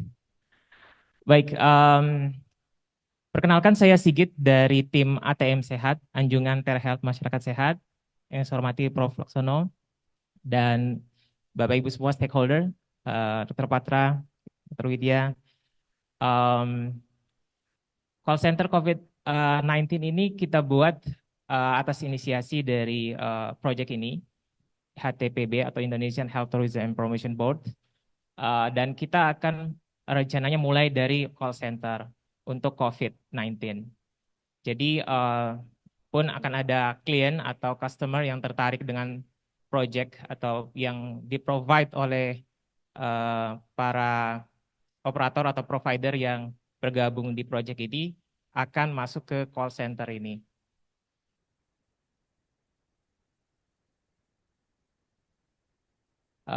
Kenapa kita start dari COVID, Bapak Ibu sekalian? Saat ini COVID di Indonesia kasus aktifnya udah mulai merangkak naik. Terakhir datanya itu 2.500 kasus saat ini per hari ini. Dan bersebarengan dengan itu terjadi peningkatan juga dengan travelers, khususnya di daerah Bali di peak session seperti sekarang ini. Untuk itu kita mencoba membuat call center untuk COVID-19 atau kita sebut dengan 3C19, call center COVID-19. Ini untuk memberikan treatment dan prevention untuk para travelers maupun masyarakat dari penyebaran baru penyakit COVID-19 yang varian baru saat ini. Nah, kita memprovide telekonsultasi, kemudian produk-produk atau package untuk medical wellness, traditional therapy, dan lain-lain, sehingga para traveler ini bisa menikmati liburannya dengan nyaman, dengan sehat tentu saja tanpa ada kekhawatiran. Call center dari COVID-19 sendiri yang kita buat ada 6 service dan produk, mulai dari COVID-19 prevention treatment, kemudian ada health restoration, healing retreat, second opinion treatment, detoxification, dan medical check-up. Nanti para provider akan masuk ke salah satu dari atau beberapa mungkin dari satu provider bisa menawarkan services ini. lewat call center yang akan kita buat. Kemudian ada virtual clinic, kita menyiapkan telekonsultasi antara spesialis, general doctor, atau pharmacist and terapi, atau profesional yang lain untuk bisa berkonsultasi dengan para klien atau pasien atau customer traveler yang tertarik dengan produk yang ditawarkan oleh masing-masing provider. Nah, selain virtual clinic lewat Zoom, kita juga menyediakan VR clinic. Jadi menggunakan teknologi VR untuk immerse. Jadi traveler atau pasien yang mengambil paket di hotel atau di resort dapat menggunakan VR ini biar merasa seakan-akan mereka benar-benar berdiskusi atau berinteraksi dengan dokter. Dan juga kita menggunakan IoT, teknologi IoT agar hasil cek kesehatan secara real time bisa disampaikan atau diberikan kepada dokter. Untuk VR klinik ini kita sediakan fitur untuk teleconsult, kemudian bisa juga untuk rehabilitasi sebenarnya, dan exercise terapi juga. Nah, ini user journey yang kita susun. Nanti mungkin ini teknik nanti bisa akan dibahas berikutnya. Bagaimana prosesnya si user masuk ke dalam call center, mulai masuk ke admin, purchase telekonsul, kemudian masuk ke virtual clinic, kemudian mereka membeli package-nya, kemudian lakukan delivery, baik itu produk atau some tiket untuk package menginap di hotel misalkan untuk detoksifikasi dan lain-lain. Kemudian ada health check juga, jadi kita perform health check sebelum dan setelah pelaksanaan terapi di masing-masing package yang ditawarkan. Kemudian kita juga memberikan fitur tambahan dengan smart health device agar hasil cek kesehatan yang tadi dilakukan before and after akan masuk ke dalam cloud system sehingga bisa didapatkan datanya oleh pasien. Day by day dia periksa akan terekam datanya dan di dalamnya itu juga ada screening. Saat ini screening yang kita gunakan adalah screening resiko stroke, which is ini paling tinggi di Indonesia dan kita harapkan bisa membantu pemerintah untuk mengatasi masalah stroke. Kemudian nanti di dalam aplikasi ini juga akan bisa purchase produk dan services dan bisa telekonsultasi juga lewat app. Jadi ada app untuk pasien dan dokter untuk telekonsultasi untuk follow up. Nah, ini yang ATM Sehat yang kita provide. Kalau Bapak Ibu mau cek juga ada di sebelah di booth kita di ATM Sehat. Bagaimana sistem ini akan membuat hasil cek kesehatan bisa masuk ke cloud server yang tentu saja sesuai dengan ketentuan Kementerian Kesehatan. Dan kita juga sudah masuk ke Satu Sehat. Nah, ini IoT yang saat ini kita miliki untuk mulai dari blood pressure, pulse oximeter, kemudian weight scale dan heart meter untuk BMI, body temperatur, glucose meter, kolesterol, dan sekarang juga kita sudah punya EKG portable untuk deteksi dini masalah penyakit jantung. So ini video sedikit tentang ATM Sehat. Please enjoy.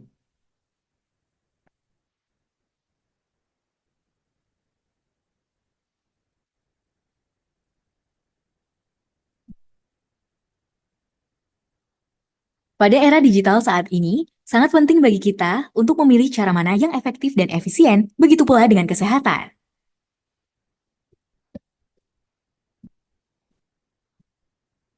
ATM Sehat Kit hadir di tengah masyarakat untuk memudahkan memeriksa kesehatan Anda, sehingga dapat menghemat waktu dimanapun Anda berada.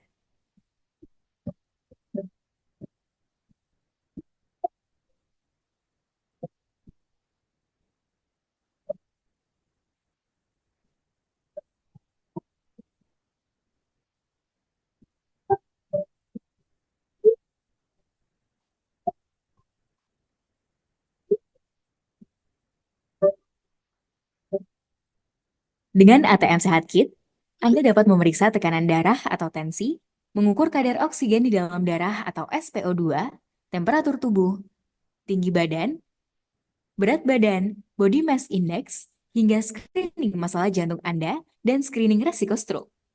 Jika terdapat masalah, maka Anda dapat langsung melakukan telekonsultasi dengan dokter untuk mendapatkan penjelasan awal mengenai hasil cek kesehatan dan penanganan awalnya.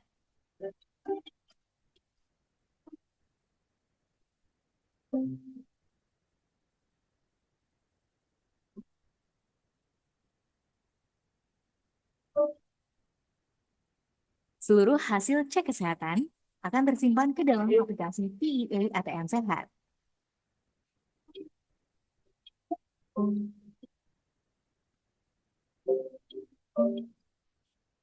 Apabila diperlukan, dokter akan menyarankan Anda untuk melakukan pemeriksaan kesehatan di klinik.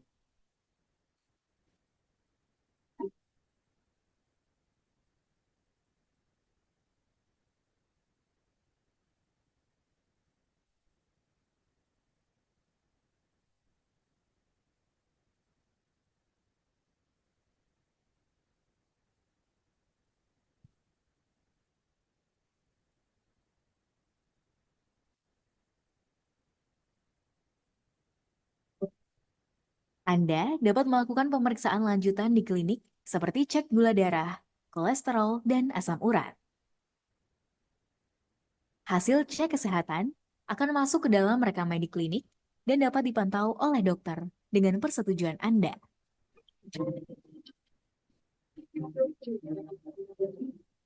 Dengan hadirnya ATM Sehat Kit, diharapkan memudahkan Anda dimanapun Anda berada. ATM Sehat Kit, cek kesehatan semudah cek saldo. Thank you very much. So hopefully kita bisa berpartner, be our partner, khususnya di sistem IoT Health Tech. Kami sebenarnya startup dari Universitas Indonesia juga. Kita berusaha untuk mengembangkan bagaimana sistem dengan alat kesehatan bisa terintegrasi dan bisa memberikan gambaran hasil cek kesehatan baik itu kepada pasien, dokter maupun institusi kesehatan. Terima kasih dan selamat sore. Thank you for Dr. Sigit for the presentation.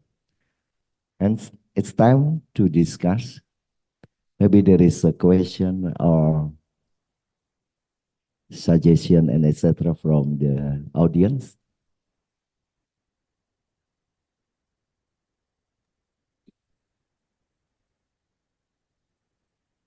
Belum. Menarik sekali ya, tadi ada banyak presentasi, so many presentations. Nah, ini yang mungkin tadi terkait dengan apa yang saya sampaikan di depan ya. Dari Bu Windia, dari ATM, dari macam-macam tadi ya. Ini kalau kita bisa membuat klasifikasi ya, ini untuk orang sehat atau orang yang sudah, contoh tadi ya, misalnya tadi untuk detox liver tadi ya. Nah, ini yang menarik ya, karena dalam konsep medical wellness itu ada suatu journey, perjalanan ya. Dan itu terukur. Jadi misalnya tahun 2023 ya, itu tadi kadar kolesterol kita itu mungkin ya, kalau kita dokter masih mungkin sudah mendekati tinggi tapi belum tinggi-tinggi amat ya.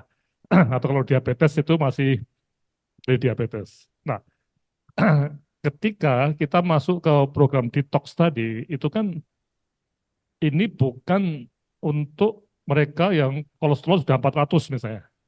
Tapi ini untuk siapa? Apakah orang yang masih sehat secara fisik, so physically they have no symptoms, tapi terukur sudah ada kenaikan tadi. Nah, sehingga ketika masuk ke program detox, ya, mulai tahun ini. Kemudian karena ini suatu journey ya, perjalanan ya, itu tahun depan bisa nggak diukur lagi? Oh ternyata berkurang. Nah, so this is one of the biggest issue in terms of program that maybe can attractive by some people if the journey is clear. So in this year we measure our blood cholesterol or maybe blood sugar is around or maybe slightly above the normal. And then we have the detox. Here we will come back to the place and then we measure again. So the program is successful or fail. Nah ini yang mana Bu? Gimana Bu? Mungkin dari ATM juga demikian. Ini untuk orang sehat atau orang sakit? Begini Prof. Laksono yang baik. Terima kasih atas pertanyaannya. Ini adalah perbedaan pandangan antara ilmu functional medicine dengan ilmu yang kita pelajari di semua bangku kuliah kedokteran di seluruh dunia, di mana kalau kolesterol kita pakai obat saja untuk menurunkan. Tapi we don't do any prevention. How to prevent the high cholesterol? Ini pengalaman saya dengan ibu saya, seorang profesor, kena serangan jantung. Memang dia dirawat. Sorry, Ibu belum menangkap Bu ya. Oke. Iya, benar Bu. Jadi kita udah paham itu ya. Oke. Tapi ini kegiatan detox itu kan preventing ya. Bisa untuk orang sehat, bisa juga untuk orang sakit, but not the critically ill. Oke. Tapi apakah dalam konteks, balik lagi ya, ini measurement tadi ya, itu detox itu memang untuk misalnya tadi ya, kolesterol tadi, itu apakah ada semacam thresholdnya Bu? Ini sekali lagi ya, ini pertanyaan saya ya, enggak apa? Ya, tapi jangan dianggap ini sesuatu yang nanti enggak, tetap ibu tetap jalan, tapi saya pengen tahu betul, itu ada enggak thresholdnya?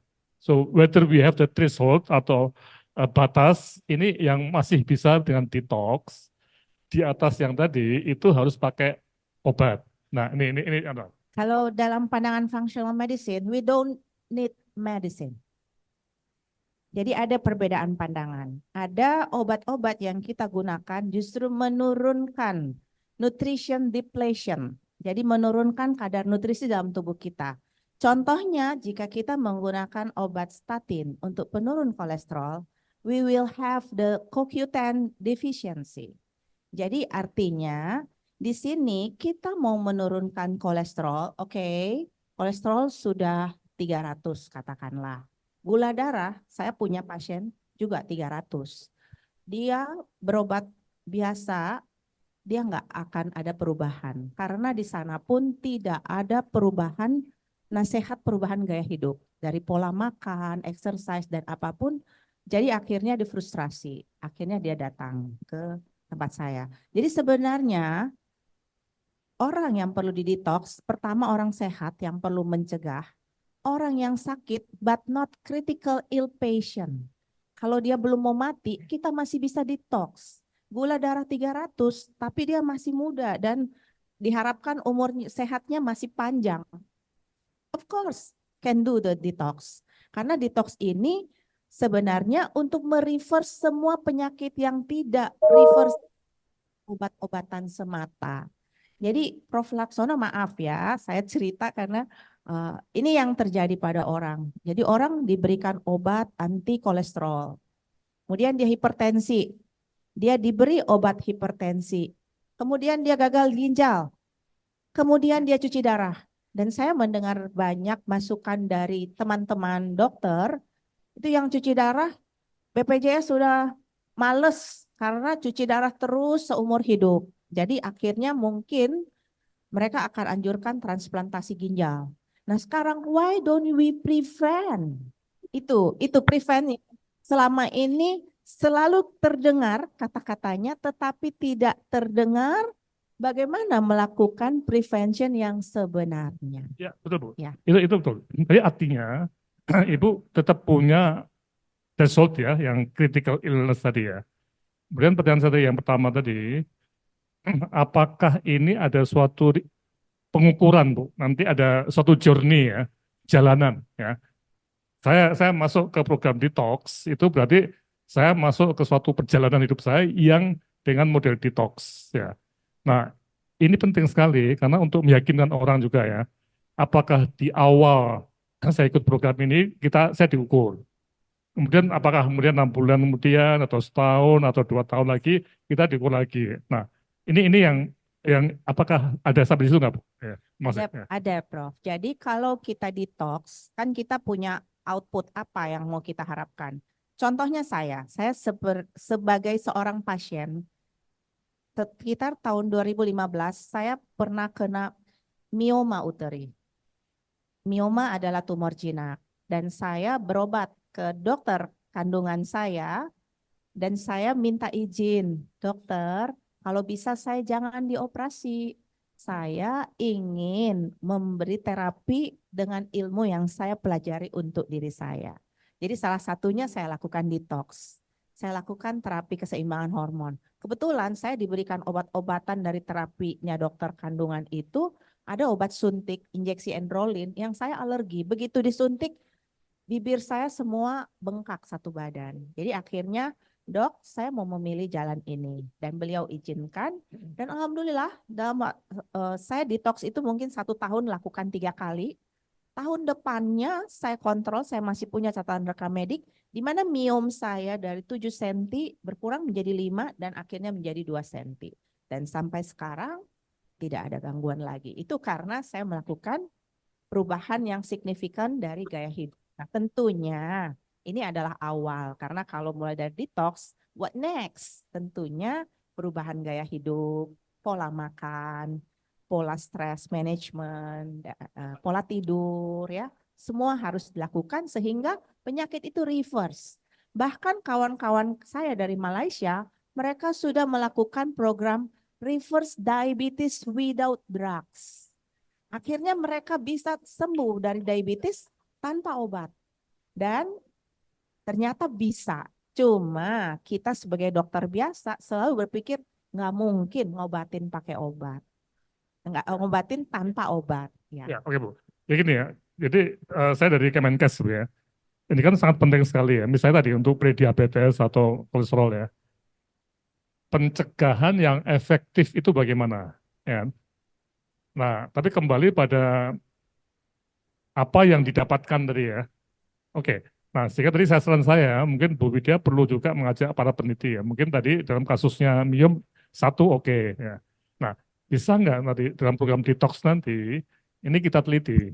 Soalnya ada 100 orang atau 30 orang atau berapa. Nah, bisa banget. nah ini yang tadi sekali lagi kita menuju ke arah Bali sebagai pusat apa preventif ya seperti ini ya detox tadi.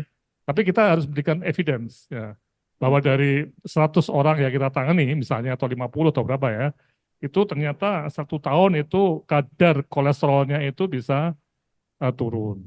Nah, hal seperti ini yang kami sangat-sangat mendorong untuk mendapatkan semacam datanya. Ya, ini inovasi-inovasi yang perlu dikembangkan.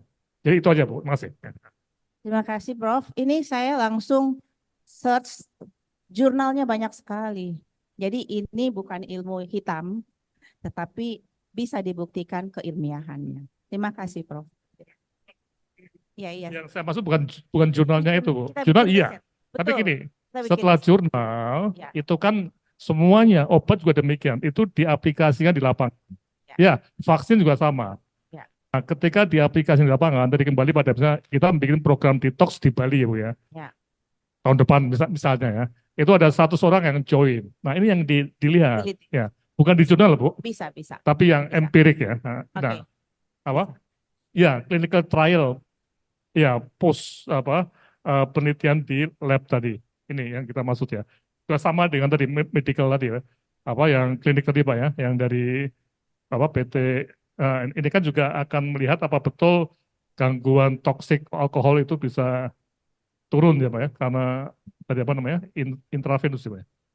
Intravenous tadi.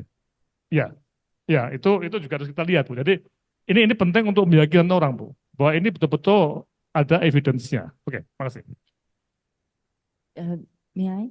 You know, now this preventive medicine is now couched under anti-aging, youthing, peak performance medicine, you know? So it is, preventive medicine is a science in itself. Even though you can't tell, right? You can still do tests on how the peak performance is, how is the brain functioning cellularly. So there are tests with that. Yes.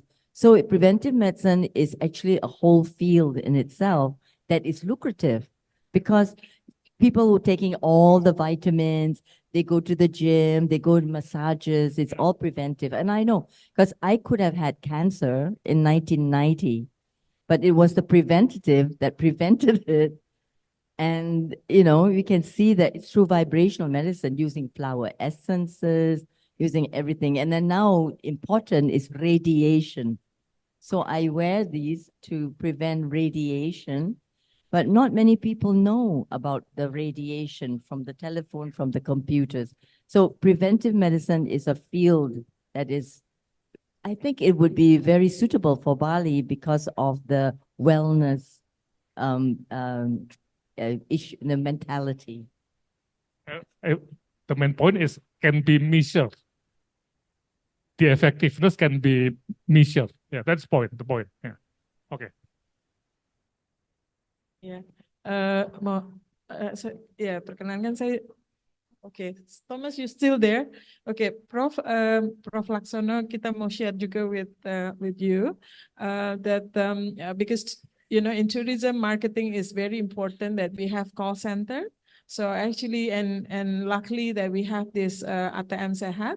What we are trying to do is actually to integrate between the promotions, and then we sort of like promote the call center number. And then this call center, we also ask ATM Sehat to have like two service. One is more information based, whereas public or travel trade can contact to the travel trade to the call center, to find information, this is more free based, free information. I mean, nobody is getting the charge to call center, of course. But then when they are seriously would like, to take some of the services provided by ATM Sehat, then it goes to the, we call it teleconsult process, which is like us, if we wanted to meet the doctor, of course we have to pay, right? So the charges is started when we do some kind of counseling to the doctors. And so far, how we manage this counseling is actually, we're working with the services of health services. Like say, for example, the solution comes from Jakarta Anti-Aging Center. So the doctor and expert come from their clinics.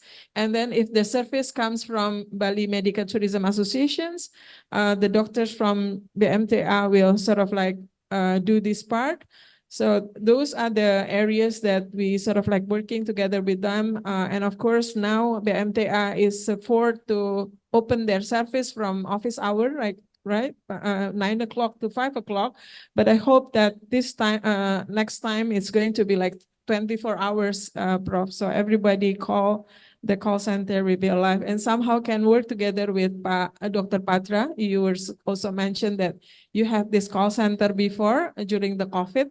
So this is like a part of integration communication service that we're going to provide to either the customer or travel trade. Thank you. Okay, thank you, Bu Mudi, for information. Maybe there is question or? Oh yeah, silakan. Thank you, Patra. Thank you very much, Pak Sigit, for your presentation. Yeah, I just comment about how important ATM Sehat is in our clinic or in health services. We can put the ATM Sehat unit in hotel, in the resort, like personal doctors, yeah. With the simple or portable unit ATM Sehat, we can detect the tourism, the patient is the patient or tourism is high risk or low risk. Yeah, we can detect with the early detection the hypertension, stroke risk or cardiac assessment with the small part in the ATM Sehat. Yeah. And I just give comment about we can set up the ATM Sehat in our clinic or resort or hotel in the tourism field. Thank you, Dr. Patra. Okay. Yeah. Maybe there is a question from Malaysia. I'm not sure the name of. Hi, everybody. My name is Arvin from World Tourism Network Malaysia. I'm sorry, my face is there. I'm not dressed up appropriately. It's happy holidays to everyone and happy new year to everyone. I'm just very honored to say this. We are going to focus on accelerating medical tourism across the Indian Ocean archipelago. And we're putting something colossal, very big, next year.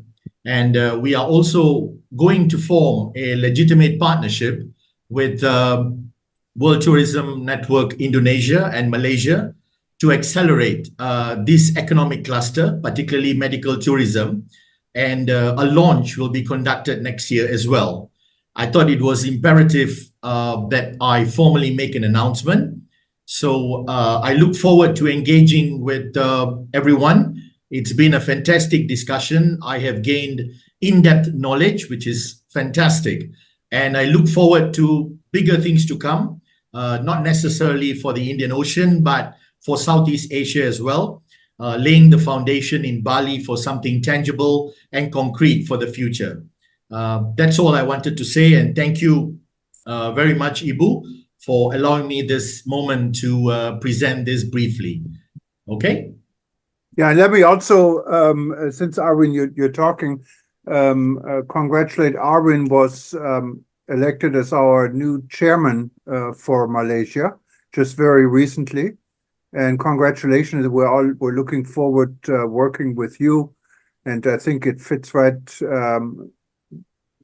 very well what we're doing with Indonesia. And I can see some good partnerships between our various chapters already on the horizon. Thank you, Arvin. Mr. Jorgan, it will be make a conclusion after the discussion, because this is maybe we intense in a situation in Indonesia. Mungkin Prof lanjut dulu, Prof. Bu Budi, maybe you make a conclusion for this discussion.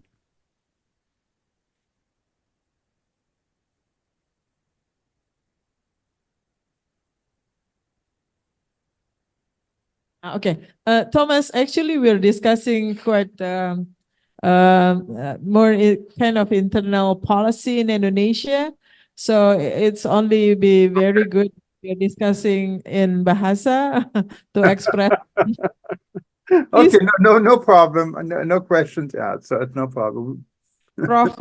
Sono from Ministry of Health. So allow us to discuss, to continue a little bit discussing about these policy things, and we'll get back to you with the. But Moody, may I then suggest something else? Because since we are publishing in English and we cannot expect people to be on there, and we're pretty much concluded all the sessions. So maybe we should just conclude our part and say goodbye, so you can discuss, no problem. But it just makes little sense to just listen and don't know what's going on, so we don't want to get anyone confused. But I have to say this was a really, really good session, and I want to thank everyone for being part of it. And hopefully there's a lot more to come. And again, from our end, the willingness to work with our Indonesian chapter and with all of you to see how we can structure this and get it to the third level now. We mastered the second level, is definitely something we would very much like to pursue. But from our end, those that are listening to us, especially outside, we have only 13 people now left on the inside here, but those are listening outside. We will repeat the session throughout the next 2 days on eTurbo News. So if you go to eTurbo News, you can hear this again. So if you missed it, but if you also wanted to listen to us later, just go to thebreakingnewsshow.com, or you can go to worldtourismnetwork.org or wtn.travel and click on events, and you can actually listen to everything here. You can also fast forward and stop. So if you don't want to listen to some of it, what you don't understand, just click on fast forward, and it's definitely worth your time. So again, from my end, I wanted to say terima kasih and everyone who's listening to us online. Thank you for listening, whether you're live or you're listening to us closer to the new year. And I wanted to wish everyone Happy New Year. And for those that have never been to Bali, put it on your bucket list. It's definitely a destination different than any other destination in the world. And I can tell you, I've been traveling myself to Bali for the last 30 years, and I've never regretted to come back again and again and again. So thank you from my end, and maybe I give Moody the last word, and then we just quietly disappear, and you can continue your discussion. Thank you. Thank you. Thank you, Thomas. And Thomas. bye-bye to you all. Thank you so much. It's very good to have you here and getting an input from you. So talk to you soon. Bye-bye. Thank you. Bye-bye. And thanks for those that I see some of you have been on there for almost 6 hours. So these are our hardcore readers and our hardcore members. I'm proud of you. Thank you very much. And also thank you, Arvin, for tuning in.